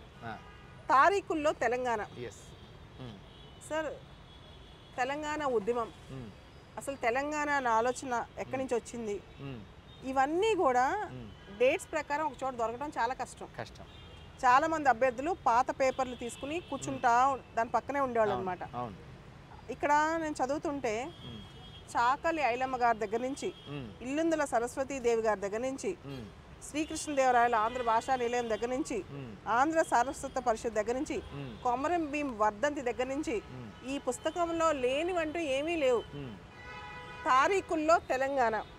ఒక్కసారి ఈ పుస్తకం కనుక మన చేతిలో ఉంటే తెలంగాణ గురించి ఒక ఎన్సైక్లోపీడియా, అంటే ఏ రోజు ఏం జరిగినా క్రోనాలజీలో మన చేతిలో ఉన్నట్టే. ఈ పుస్తకం యొక్క విశిష్టత, ముఖ్యంగా తెలంగాణ యువత కాంపిటేటివ్ ఎగ్జామ్స్ రాసే వాళ్ళకి ఈ పుస్తకం ఎలా ఉపయోగపడుతుందో ఒకసారి ఎక్స్ప్లెయిన్ చేయరా? సో ఏంటంటే మనకు దాదాపు ఏంటంటే మనకు చాలా సందర్భాలలో ఎగ్జామినేషన్ ప్యాటర్న్ ఎలా ఉంటుందంటే డేట్స్ అండ్ ఈవెంట్స్ అనేది one of the important aspects. ఆ డేట్స్ గురించి అడుగుతుంటారు, లేదా పర్సన్స్ గురించి, లేదా ప్లేసెస్ గురించి. సో వీటన్నిటిని ఒక క్రోనాలజికల్ ఆర్డర్లో, మనకి ఇంకా ప్రశ్నలు కూడా ఎలా వస్తాయంటే క్రోనాలజికల్ ఆర్డర్లో అడుగుతారు. ఒక సంఘటన తర్వాత ఏ సంఘటన జరిగింది, ఫర్ ఇన్స్టెన్స్ 1905 తర్వాత 1913 లేదా 1919 జలియన్ వాలాబాగ్ ఉదంతం, తర్వాత 1920 సహాయ నిరాకరణ ఉద్యమం, 1930 శాసన ఉల్లంఘన ఉద్యమం, 1942 క్విట్ ఇండియా ఉద్యమం. ఇలా ఒక క్రోనాలజికల్ ఆర్డర్ ఉంటుంది. అలాగే తెలంగాణ ఉద్యమానికి సంబంధించి కూడా క్రోనాలజికల్ ఆర్డర్ ఉంది. అయితే అవన్నీ సమకూర్చుకోవడం కోసం నానా కష్టాలు పడతాం. తర్వాత ఏమేమి సంఘటనలు జరిగాయి, ఎక్కడ జరిగాయి, ఏ విధంగా జరిగాయి అనేది కూడా మనకు ఉండదు. దానికోసమని ఎన్నో వందల పుస్తకాలు సమీకరించి చేసే ప్రయత్నం అంతా ఉంటుంది. సో మీకు టైం సేవింగ్, దాదాపు మీకు ఒక సంవత్సర కాలపు ప్రిపరేషన్ని తగ్గించగలిగిన అత్యంత అద్భుతమైన పుస్తకం ఈ తారీఖుల్లో తెలంగాణ. ఒక సంవత్సర కాలం 100% చెప్తున్నాం, ఎందుకంటే మేము రాయడానికే ఇది ఒక 3 years పట్టింది. సో కంపైల్ చేయడానికి, అంటే డేట్ వైజ్గా మళ్ళీ సంఘటనల్ని డే వైజ్లా ఫ్రేమ్లోకి ఒదిగించాలి. సో ఇప్పుడు ఫర్ ఇన్స్టాన్స్ ఇవాళ మార్చి 4కు సంబంధించి తెలంగాణ చరిత్రకు సంబంధించిన విశిష్టత ఏంటి, ఏమైనా ఉందా అంటే మనకు ఇమ్మీడియట్గా మనకి ఇక్కడ అర్థమవుతుంది. మార్చి 4కు సంబంధించి ఏముంది అంటే ఇక్కడ మార్చి 4లో మార్చి 2014లో 2014 కానీ ఎక్కడ కానీ ఒక 200 సంవత్సరాల కాలంలో మార్చి 4కు సంబంధించి తెలంగాణకు సంబంధించి ఏమైనా ఉందా విశిష్టత అన్నప్పుడు చూస్తే మార్చి 4లో ఏం జరిగిందంటే తెలంగాణ రాష్ట్ర అపాయింటెడ్ డే జూన్ 2వ తేదీ అని కేంద్ర ప్రభుత్వం ఈ రోజు 2014లో ప్రకటించింది. ఈ అపాయింటెడ్ డే ఏంటంటే జూన్ 2 అనేది మేము ఇస్తున్నాం. ఈ రాష్ట్రం అమల్లోకి ఎప్పుడు వస్తుంది అంటే భారత రాజ్యాంగంలో రాష్ట్రంగా 29వ రాష్ట్రంగా ఎప్పుడు అమల్లోకి వస్తుందంటే జూన్ 2వ తారీఖు రోజు అమల్లోకి వస్తుందనే విషయాన్ని ఈరోజు ప్రకటించారు 2014 సంవత్సరంలో 4వ మార్చి 2014లో. తర్వాత హైదరాబాద్ నుంచి వెలువడిన మొట్టమొదటి ఉర్దూ పత్రిక రిసాలా ఏ తిబాబత్. ఇది వైద్యం అంటే జర్నలిజం, మెడికల్ జర్నలిజం, ఇది మెడికల్ జర్నల్, ఇది మెడికల్ న్యూస్ పేపర్. ఈ మెడికల్ న్యూస్ పేపర్కి ఎడిటర్ ఎవరంటే జార్జ్ స్మిత్. ఈ పత్రికను 4వ మార్చి 1855లో అంటే జేమ్స్ అగస్టస్ హిక్కీలు కొత్తగా పత్రికలు పెట్టిన టైంలో, బెంగాల్ గెజిట్ అనే పత్రికలు పెట్టిన టైంలో, జాన్ గూటెన్బర్గ్ ముద్రణా యంత్రాన్ని కనుక్కున్న తర్వాత భారతదేశంలో జేమ్స్ అగస్టస్ హిక్కీ బెంగాల్ గెజిట్తో పత్రికలు ప్రారంభమైన తర్వాత హైదరాబాద్ ప్రాంతంలో దానికి సమకాలీనంగానే పత్రికలు ప్రారంభమైనని చెప్పడానికి ఒక ఉదాహరణ ఇదిగా నిలుస్తుంది. సో అట్లా తొలి పత్రిక హైదరాబాద్ నుంచి వెలువడిన మొదటి ఉర్దూ పత్రిక ఇది ఉంటుంది. అది ఈరోజే 1855 సంవత్సరంలో ప్రారంభమైంది. సో ఇలా ప్రతి రోజుకు సంబంధించి సంస్థలు, వ్యక్తులు, సంఘటనలు వీటన్నిటి సమాహారంగా ఉన్నాయి. మనకు కరెంట్ అఫైర్స్లో ఏముంటాయంటే పర్సన్స్, ప్లేసెస్, ఈవెంట్స్, ఇన్సిడెంట్స్ ఇవే ప్రధానంగా ఉంటాయి. సో అలాంటి కరెంట్ అఫైర్స్ అనేది కాకుండా పాస్ట్ హిస్టారికల్ ఈవెంట్స్ని, పర్సన్స్ని, ప్లేసెస్ని అంటే ఆ ఈవెంట్తో ముడిపడి ఉన్న వ్యక్తుల గురించి, ఆ ఈవెంట్ జరిగిన రోజు గురించి, ఆ ఈవెంట్ యొక్క విశిష్టత గురించి, ఆ ఈవెంట్ మొత్తం చరిత్రలో తీసిన మలుపు గురించి ఈ తారీఖుల్లో తెలంగాణ అనే పుస్తకం చక్కగా వివరిస్తుంది. దీన్ని ఎన్ని క్వశ్చన్స్ అంటే ఈ ఒక్క పుస్తకం నుంచి మొత్తం తెలంగాణ ఉద్యమ చరిత్ర అంటే 2 పేపర్లు కవర్ అవుతాయి. తెలంగాణ హిస్టరీలో మోడర్న్ తెలంగాణ హిస్టరీ ఒకవైపున, తెలంగాణ పోరాటం, ఉద్యమ పోరాట చరిత్రకు సంబంధించి మొత్తం కూడా ఇందులో కవర్ అవుతుంది. ఇది ఒక్క పుస్తకం మీకు అసలు మొత్తం కరతలం. ఇటువంటి పుస్తకం కోసం నేను ఎన్నో రోజుల నుంచి ఎతుకుతున్నాను సార్. ఎందుకంటే టీఎస్పీఎస్సీ అభ్యర్థులు చాలా మంది తెలంగాణకు సంబంధించిన మెటీరియల్ సరిగా లేవని బాధపడుతుంటారు, ఎక్కడి నుంచి చదవాలి అని. సో అన్ని న్యూస్ పేపర్స్ లైబ్రరీస్కి వెళ్తుంటారు. సో ఒక చిన్న పుస్తకంలో మీకు అన్ని పొందుపరిచారు. చాలా ఇది చక్కటి ఉపయోగం పిల్లలందరికీ కూడా. దీంట్లో ఇంకొకటి చెప్తాను మీకు, కొన్ని విశేషతలు ఏంటంటే దీనిలో ఉత్తగా చూస్తే మీకు అర్థమైపోతుంది. దీంట్లో రావి నారాయణ రెడ్డి గారి గురించి, ఎస్వి రామారావు గారి గురించి, తర్వాత భాషా సాంస్కృతిక శాఖ గురించి, తర్వాత తెలంగాణ ఉద్యమం గురించి, కమ్యూనిస్ట్ నాయకుడు దేవులపల్లి వెంకటేశ్వరరావు గురించి, తెలంగాణ రాష్ట్ర అవతరణ దినోత్సవం, తెలంగాణ సారస్వత పరిషత్తు, సురవరం ప్రతాపరెడ్డి, సో ఇలా ఎవరైతే పండితులు పల్లా దుర్గయ్య, ముదిగంటి సుజాతారెడ్డి గారు, అంబడిపూడి వెంకటరత్నం గారు, మూల భారతీయ ఉద్యమ పితామహుడు బత్తుల శ్యామ్ సుందర్ గారు, కేశవరావు కొరాట్కర్, మాదిరి భాగ్యరెడ్డి వర్మ, ఇంతకుముందు మనం మాట్లాడుకున్నాం. సో వీళ్ళందరి గురించి వ్యక్తుల గురించి, కొమరాజు వెంకటలక్ష్మణరావు గారు, వ్యక్తుల గురించి ఇవన్నీ ఒక్క చోట ఇది ఒక్కసారి చదివితే మీకు తెలంగాణ చరిత్రకు, ఆధునిక చరిత్రకు సంబంధించి వ్యక్తులు, ప్రాంతాలు, ప్రదేశాలు, సంఘటనలు, అలాగే సంస్థల గురించి కూడా మొత్తం తెలుసుకుంటారు. అద్భుతం సార్. సార్ జనరల్గా తెలంగాణ అభ్యర్థులకి, తెలంగాణ యువతకి బోధన్ అనేది చాలా మరుగుపడిపోయిన ప్రాంతం, మెయిన్ స్ట్రీమ్ సొసైటీకి దూరంగా ఉన్న ప్రాంతం. నిజామాబాద్ దాటి పోవాలి బోధన్కి, ఇంకా దాటితే మనకి మహారాష్ట్రానికి నుంచి ప్రత్యేకంగా తరతరాల బోధన్ చరిత్ర అని చెప్పి బోధన్ మీదే ఒక పుస్తకం రాశారు. అంతేకాదు బోధనకి సంబంధించి చక్కటి మీరు ఈ జైన తీర్థంకరులకు సంబంధించిన పిక్చర్ కూడా పెట్టారు. అసలు దీని వెనకాల ఉన్న విశేషం ఏంటి? ప్రత్యేకమైన బోధనకున్న చరిత్ర ఏంటి అంటే ఇప్పుడు తెలంగాణ చరిత్రను సంబంధించి మనకు ఖచ్చితంగా చెప్పాలంటే, అంటే నేను చేసిన అధ్యయనం మేరకు, నాకు తెలిసిన అధ్యయనం మేరకు చారిత్రకంగా తెలంగాణలో క్రీస్తుపూర్వం కాదు, ప్రాక్ చరిత్ర కాదు, ప్రీ హిస్టారిక్ ఏజ్ కాదు, మెసోలిథిక్, నియోలిథిక్ ఇవన్నీ ఉన్నాయి కదా, వీటికంటే పేలియోలిథిక్ కంటే ముందు కూడా తెలంగాణలో చరిత్ర ఉంది. నిజానికి చెప్పాలంటే మెసోజాయిక్ ఎరాలోనే తెలంగాణ చరిత్ర ఉంది. మెసోజాయిక్ ఎరా అంటే మనం జురాసిక్ ఏజ్ అంటున్నాము. రెప్టైల్స్ అంటే సరీసృపాలకు స్వర్ణయుగం లాంటి కాలము మెసోజాయిక్ ఎరా, అంటే భౌమ కాలమానంలో. దాంట్లో 65 మిలియన్ల సంవత్సరాల క్రితం ఇంకా శిలాజాలు మనం ఇక్కడ పేలియాంటలాజికల్ స్టడీస్ కానీ, పేలియో బొటానికల్ స్టడీస్ కానీ మనం అధ్యయనం చేస్తే, ముఖ్యంగా వేమనపల్లి ప్రాంతంలో, మంచిర్యాల ప్రాంతంలో చేస్తే డైనోసార్లకు సంబంధించిన శిలాజాలు కూడా మనకు దొరికాయి. ఒక డైనోసార్కి సంబంధించిన శిలాజాలు అన్నీ కలిపి ఒక ఆకృతిని నిర్మించి ఇప్పటికీ అది అందుబాటులో ఉంది. బిర్లా ప్లానెటోరియం పక్కన బిర్లా సైన్స్ మ్యూజియంలో తెలంగాణ ప్రాంతంలో దొరికిన ఒక డైనోసార్ యొక్క పూర్తి ఆకృతి, పూర్తి ఆ శరీర నిర్మాణపు స్కెలటన్ అంతా కూడా దాంట్లో ఉంది. సో అంటే దీన్ని బట్టి మనకి ఏమర్థం అవుతుందంటే తెలంగాణ ప్రాంతంలో గోండ్వానా ల్యాండ్లో జీవి సంచారం 65 మిలియన్ల సంవత్సరాల క్రితం నుంచే ఉందనే విషయం స్పష్టమవుతుంది. ఒకటి. రెండవది ఏంటంటే మరి అది కరెక్టే. తర్వాత ఇంకొకటి ఏంటంటే మనకు హిస్టరీ, ఇదంతా కూడా one of the important thing that you must keep in your mind while we are writing any competitive exam. మనకు ఇండియన్ హిస్టరీలో మజుందార్ బుక్ కానీ, మీరు ఏఎల్ భాషం బుక్ కానీ, లేదా కుస్రో బుక్ కానీ, any of the standard book that you can take, either it may be spectrum or Tata McGraw hill or whichever whatever the books కానీ, standard books అనుకున్న వాటిని ఏది తీసుకున్నా కూడా దాంట్లో మనకి ఏంటంటే ఆది మానవుడి యొక్క సంచారం భారతదేశంలో ఎక్కడ మొదలైంది అన్నప్పుడు మనకు కనిపించేది భీంబేట్కా, మధ్యప్రదేశ్లో ఉంది భీంబేట్కా. భీంబేట్కా ఎప్పటి క్రితం ఉందంటే 35,000 సంవత్సరాల క్రితం నాడు ఉంది అనేది మనకు తెలుస్తున్న చరిత్ర. ఇప్పుడు this entire story has to be rewritten, మనం చేయాల్సిన అవసరం ఉంది. ఎలా అంటే ఆదిమ మానవుడి ఆనవాళ్ళు మధ్యప్రదేశ్లో భీంబేట్కాలో పుట్టే అనేది ఒకటైతే, అంతకు 10,000 సంవత్సరాల క్రితమే తెలంగాణ ప్రాంతంలో ప్రస్తుతం జయశంకర్ భూపాలపల్లి జిల్లాలో రేగొండ ప్రాంతంలో ఉండే పాండవుల గుట్ట అనే ఒక గుహల దగ్గర ఆది మానవుడి యొక్క అంశాలు ఉన్నాయనే విషయం స్పష్టమైంది. సో అక్కడ వేసినటువంటి కేవ్ పెయింటింగ్స్ ఉన్నాయి. ఆది మానవుడు వేసిన కేవ్ పెయింటింగ్స్ ఇప్పటికీ ఉన్నాయి. అవి ఆ కేవ్ పెయింటింగ్స్ ఆధారంగా ఆర్కియాలజికల్ సర్వే వాళ్ళు కానీ తర్వాత కార్బన్ డేటింగ్ టెస్ట్ ద్వారా కానీ చేసి నిరూపించిన సత్యం ఏంటంటే 45,000 సంవత్సరాల క్రితమే ఆ పాండవుల గుట్ట పరిసర ప్రాంతాలలో మానవుడు సంచరించాడు, ఆది మానవుడు సంచరించాడనేది చెప్పడానికి ఆధారాలు దొరికాయి. అంటే ఇప్పుడు చెప్పొచ్చు మనం ఏంటంటే భీంబేట్కా కంటే 10,000 సంవత్సరాల క్రితమే తెలంగాణ ప్రాంతంలో మానవ సంచారంతో కూడిన ఒక చరిత్ర ఉంది అనే విషయాన్ని ఇక్కడ స్పష్టంగా తెలుస్తుంది. సో ఇదంతా పెద్ద చరిత్ర, ఇదంతా unknown history, untold story of Telangana. So ఇది ఒకటైతే మరొక వైపున ఏంటంటే మనకు భారతదేశ చరిత్ర మనకు స్పష్టంగా మొదలవుతున్నది ఎక్కడి నుంచి అంటే ఇండస్ వ్యాలీ సివిలైజేషన్ నుంచి. అందుకంటే ఆ ప్రపంచంలో ఆ టైంలో సుమేరియా నాగరికత ఉంది, యూఫ్రటీస్ టైగ్రిస్ నాగరికత ఉంది, ఈజిప్ట్ నాగరికత, గ్రీక్స్ నాగరికత, క్రీట్ నాగరికత ఇవన్నీ ఉన్నాయి. సో ఆ సమయంలోనే ఇండస్ వ్యాలీ సివిలైజేషన్ కూడా వచ్చిందనేది తెలిసింది. గమ్మత్తైన విషయం ఏంటంటే 1922 వరకు కూడా భారతదేశానికి ఒక అత్యంత అద్భుతమైన నాగరికత ఉందనే విషయం ప్రపంచానికి తెలియదు. 1922లో సర్ దయారాం సాహని అండ్ బెనర్జీ వీళ్ళందరూ చేస్తున్న సర్ జాన్ మార్షల్ బెనర్జీ వాళ్ళందరూ తవ్వకాలు చేస్తున్నప్పుడు సింధు ప్రాంతానికి రైల్వే లైన్ వేయడం కోసం తవ్వకాలు జరుగుతున్న క్రమంలో అక్కడ మనకు సింధు నది నాగరికత బయటపడ్డది, మొహంజోదారో స్నానవాటిక బయటపడింది, హరప్పా సంస్కృతి కూడా బయటపడింది అనేది మనకందరికీ తెలిసిందే.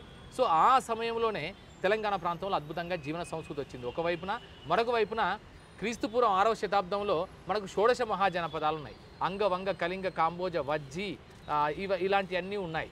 అలాంటి వాటిల్లో దక్షిణ భారతదేశంలో అంటే నర్మదా తపతి నదీ ప్రాంతానికి దిగువన వింధ్యా సాత్పుర పర్వతాలకు దిగువన ఉన్న ఒకే ఒక షోడశ మహాజనపదం అది మనకు అస్మక జనపదం.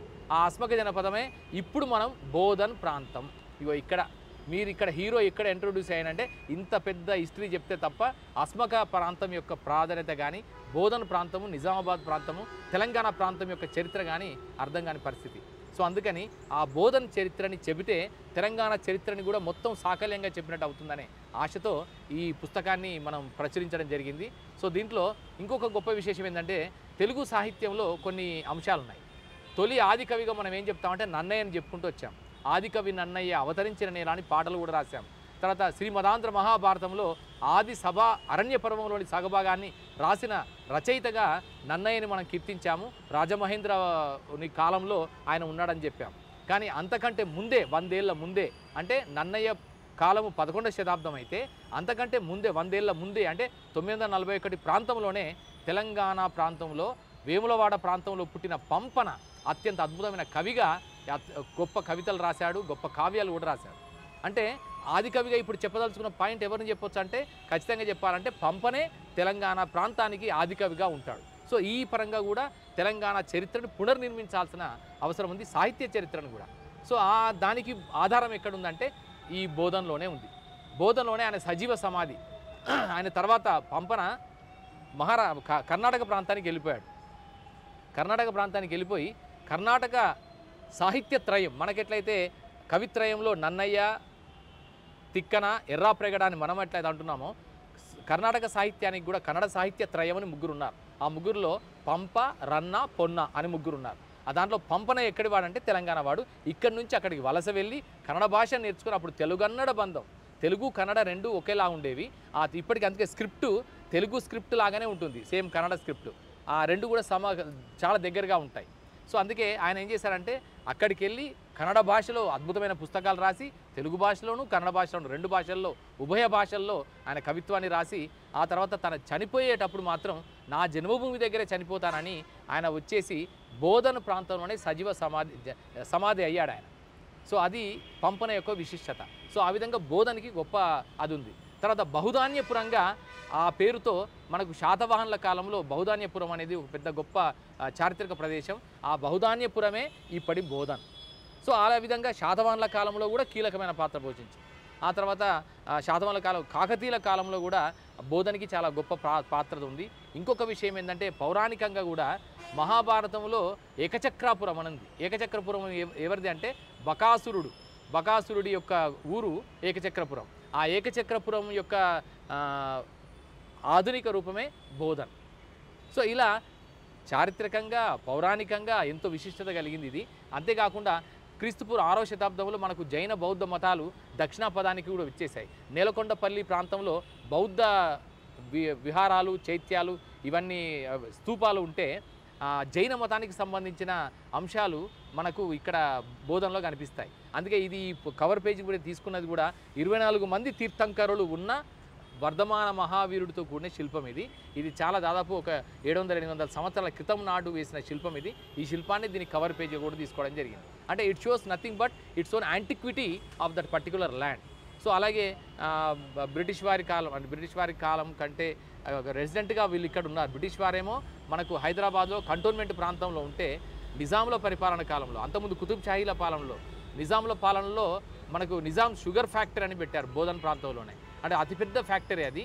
సో అలాంటి ఫ్యాక్టరీ ఉండడం వల్ల కూడా బోధన్ ప్రాంతానికి ఒక ప్రత్యేకత ఉంది. సో అలా ప్రాచీన కాలం నుంచి మొదలుకొని ఆధునిక కాలం వరకు బోధనలో ఉండే ప్రత్యేకతని దృష్టిలో పెట్టుకొని ఈ చరిత్ర పుస్తకాన్ని రాయడం జరిగింది, ప్రచురించడం కూడా జరిగింది.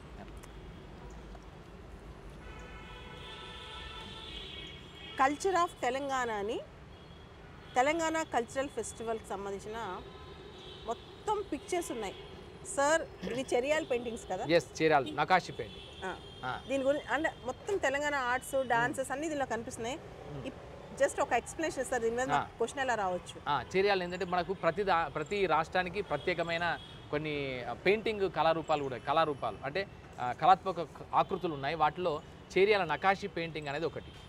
దీన్ని ఏ విధంగా రావచ్చు అంటే దీంట్లో ఆ రంగులు తయారీ చేసే విధానం గురించి రావచ్చు. తర్వాత దాంట్లో ఉపయోగించే సంప్రదాయాలు, ఏ సంప్రదాయాల్లో ఈ చేరియాల నకాషి పెయింటింగ్స్ వేస్తారని అనొచ్చు. తర్వాత చేరియాల పెయింటింగ్ పేరేంటి అని అడగొచ్చు. నకాషి అంటారు దాన్ని మొత్తం ఏంటంటే నకాషి అని అంటారు. చేరియాల నకాషి అని పాపులర్ అయిపోయింది కానీ ఆ స్టైల్ని నకాషి అంటారు. సో అలాగే దీంట్లో మనం తీసుకునే ఏంటంటే ఈ పుస్తకంలో తెలంగాణకు సంబంధించిన వివిధ రకాల కళారూపాలని ప్రదర్శించే విధానాన్ని చూపించడం జరిగింది. ఇది యాక్చువల్గా సూరజ్ కుండ్ అనేది ఢిల్లీ నగరానికి 56 కిలోమీటర్ల దూరంలో ఫరీదాబాద్ జిల్లాలో ఉండే ఒక ప్రాంతం. సూరజ్ కుండ్ యొక్క ప్రత్యేకత ఏంటంటే యక్ష ప్రశ్నలు అడిగిన ప్రాంతం అది. మహాభారతంలో యక్ష ప్రశ్నలు అనేది ఉంటుంది. యక్ష ప్రశ్నల ఎపిసోడ్ అంటే వాళ్ళందరికీ, పాండవులందరికీ దప్పిక కలిగితే నీళ్ళ కోసం అని వెళ్ళినప్పుడు అక్కడ ఆ కొలనికి అధినేత ఒక యక్షుడు ఉండి ప్రశ్నలు అడిగితే వీరెవరు చెప్పలేకపోతే అందరూ బండలుగా మారిపోతే ధర్మరాజు వెళ్ళి చివరికి సమాధానాలు చెప్తాడు. ఆ సమాధానాలు చెప్పిన తర్వాత అందరూ మళ్ళీ అన్నదమ్ములందరూ కూడా మళ్ళీ మానవాకృతి పొందుతారనేది మనకున్న పౌరాణిక కథనం. ఆ పౌరాణిక కథనానికి కేంద్ర స్థానంగా ఉన్నది సూరజ్ కుండ్ అంటారు. అది ఆ సూరజ్ కుండ్ ప్రాంతంలో ప్రతి ఏటా పెద్ద ఫెస్టివల్, అంతర్జాతీయ ఉత్సవం జరుగుతుంది. ఆ ఉత్సవం 2017వ సంవత్సరంలో డిపార్ట్మెంట్ ఆఫ్ కల్చర్ ద్వారా దాదాపు 2000 మంది కళాకారులతో, వివిధ రకాల కళాకారులతో అక్కడ అద్భుతంగా చేయడం జరిగింది. దానిలో 28 దేశాల వాళ్ళు పాల్గొంటారు. సో దానికి సంబంధించి వివిధ రకాల కళారూపాలకు సంబంధించిన బ్రీఫ్ ఇంట్రొడక్షన్ని దీనిలో వేయడమే కాకుండా వాటి ఆకృతులు ఏంటి, వాటి రూపాలు ఏంటి, వాళ్ళు ఎలా ఉంటారు, ఏ ఆభరణాలు ధరిస్తారు అనేది కూడా ఫోటోలతో సహా దీనిలో ప్రచురించడం జరిగింది. దీనిలో చాలా అద్భుతమైన పిక్చర్స్ ఉన్నాయి. తెలంగాణకు సంబంధించి ప్రతి art form pictures, pictorial representations అన్నమాట. అవును, వీళ్ళు లంబాడి దీనిలో ఒక్కొక్క కళారూపానికి సంబంధించి ఒక్కొక్క ఆకృతులు వాళ్ళ ఫోటోస్ ఉన్నాయి. Very good sir. సో తర్వాత women in art and culture, మహిళల పాత్ర ముఖ్యంగా తెలంగాణ సంస్కృతిలో, తెలంగాణ ఆర్ట్లో మహిళలు వాళ్ళ కంట్రిబ్యూషన్, దానికి సంబంధించి ప్రత్యేకమైన పుస్తకం. అండ్ కల్చర్ ఆఫ్ అమిటీ, ఇదేంటంటే మనకు హైదరాబాద్ ఇంతకుముందు అనుకున్న దక్కని కల్చర్ ఉంది, ఉర్దూ తెహజీబ్ కూడా ఉంది. సో మనకు దర్గా కల్చర్ అని ఒకటి ఉంది. దర్గా కల్చర్లో ఏంటంటే ఆ సూఫీ కల్చర్లో ఎలా ఉంటుందంటే హిందువులు, ముస్లింలు అందరూ కూడా వెళ్తారు ఇక్కడికి దర్గాల్లోకి. సో చాలామంది ఇప్పుడు తెలంగాణలో చాలామంది పేర్లు అంకూస్ అనే పేరు ఉంటుంది. అది యాక్చువల్గా ముస్లిం పేరు కానీ హిందువులు పెట్టుకుంటారు. సో అలాగే చాలామందికి అక్కడ ఒకటి ఉంది, ఏదైనా నమ్మకాలు, విశ్వాసాలు ఏమైనా ఉంటే దర్గాలకు వెళ్ళి అక్కడ నిద్ర చేస్తే అవన్నీ పోతాయి, మూఢనమ్మకాలు, విశ్వాసాలు ఏమైనా ఉంటే పోతాయి అనేది కూడా ఒక నమ్మకాలు ఉన్నాయి. సో అసలు దర్గాల్లో ఏం జరుగుతుంది, అసలు దర్గాలు ఏంటి, దర్గాలు ఏం జరుగుతుంది, దర్గాల్లో ఉండే సంస్కృతి ఏంటి, ఆ సంప్రదాయాలు ఏంటి అనే విషయాలని ఈ చిన్న పుస్తకంలో రూపొందించడం జరిగింది. కల్చర్ ఆఫ్ ఎమిటీ అనే పుస్తకంలో తెలంగాణలో ఉండే దర్గాస్ గురించి ప్రత్యేకమైన పుస్తకం అన్నమాట. సార్ ఇలా చెప్పుకుంటూ పోతే మీరు ఇంకా చాలా విజ్ఞాన గని తెలంగాణకు సంబంధించి అసలు ఎక్కడి నుంచి ఎక్కడికైనా కనెక్ట్ చేయగలుగుతున్నారు. సో క్వశ్చన్స్ కూడా అట్లాగే వస్తున్నాయి ఇప్పుడు, ఎందుకంటే మనం వెనకట్లాగా డైరెక్ట్ క్వశ్చన్స్ రావట్లేదు కదా మేడం. ఎట్లా వస్తున్నాయి అంటే వాటి డిఫికల్టీ లెవెల్ పెంచేలాగా వస్తున్నాయి. సో మన గ్రూప్ 1 పేపర్స్ 2 సార్లు చూసాం. సో ఎంత డిఫికల్టీ లెవెల్ ఉన్నాయో వాటిల్లో ఎవరైతే అంటే సమగ్ర దృక్పథం ఉండడం ఒకవైపు అయితే విషయ పరిజ్ఞానం కూడా అవసరం.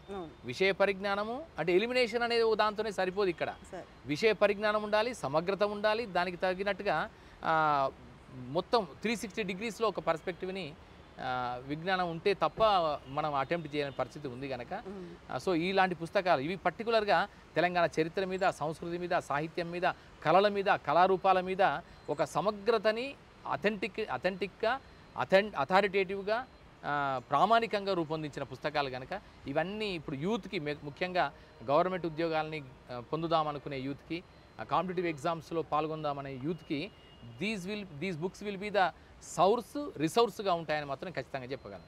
Thank you sir. చాలా ఓర్పుతో సహనంతో మీరు ఇంకా భోజనం కూడా చేసినట్లేదు. గత 2 గంటల నుంచి కూడా మా కోసం ఇంత సమయం ఇచ్చారు.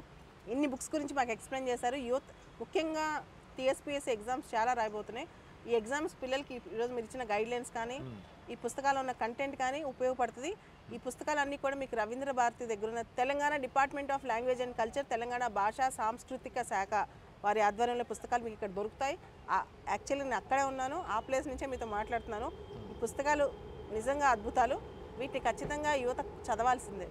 ఖచ్చితంగా ఏంటంటే 3 అంశాలు అంటే కాంపిటేటివ్ ఎగ్జామ్స్లో సక్సెస్ కావాలనుకుంటే, ఎందుకంటే నేను కూడా అట్లా వచ్చిన వాడిని, గ్రూప్స్ ఎగ్జామ్స్ రాశాను, సివిల్స్ రాసాము, అట్లా వచ్చిన వాళ్ళమే. సో రావాలంటే మెయిన్గా ఏంటంటే కావాల్సింది ఫస్ట్ పేషెన్స్ కావాలి, తర్వాత పర్సివరెన్స్ కావాలి, తర్వాత ఖచ్చితంగా మీకు కావాల్సిందల్లా ప్రేమ ఉండాలి.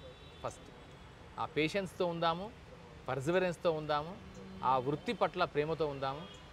ఇంకొకటి ఏంటంటే ఒక అధికారిగా వచ్చిన తర్వాత చాలా అద్భుతాలు చేయొచ్చు. అంటే ప్రజల పట్ల సేవ చేయడానికి కావాల్సిన స్కోప్ అంతా కూడా ప్రభుత్వాధికారికి ఉంటుంది. సో అందుకని మనం ఏ మట్టి నుంచి అయితే వచ్చామో, ఏ తొవ్వ నుంచి వచ్చామో, ఆ తొవ్వలో ఉండే ప్రజలు ఎంతోమంది ఉంటారో వారందరికీ సేవ చేయడానికి ఒక అరుదైన అవకాశం ప్రభుత్వోద్యోగం. ఆ ప్రభుత్వోద్యోగానికి కావాల్సిన కాంపిటేటివ్ ఎగ్జామ్స్కి కావాల్సిన ప్రధాన అంశం ఏంటంటే అధ్యయనమే. దాంతోపాటు విశ్లేషణ కూడా అవసరము, మీదైన ఒక కోణం కూడా అవసరం. ఒక కేవలం చదివిన దాన్ని యాజ్ ఇట్ ఈజ్గా ప్రజెంట్ చేయడం మాత్రమే కాకుండా మీదైన కోణంలో వాటి పట్ల ఒక స్పష్టమైన అభిప్రాయాన్ని కలిగి ఉండడం, వాటికి మీరు అయితే ఏం చేస్తారు అనే ఒక అనాలిసిస్ కూడా చేయగలిగే పరిజ్ఞానం ఉంటే బాగుంటుందని మీ అందరికీ సూచిస్తూ, ఎవరైతే యూత్ ఉన్నారో కాంపిటేటివ్ ఎగ్జామ్స్కి ప్రిపేర్ అవుతున్న యూత్కి నిరంతర మార్గదర్శిగా ఉంటున్నారు బాలలత గారు. సో బాలలత గారికి ధన్యవాదాలు తెలియజేసుకుంటూ కాంపిటేటివ్ ఎగ్జామ్స్ ప్రిపేర్ అవుతున్న ప్రతి యువతకి, తెలంగాణ బిడ్డలందరికీ కూడా ఆల్ ద బెస్ట్, శుభాకాంక్షలు. Thank you.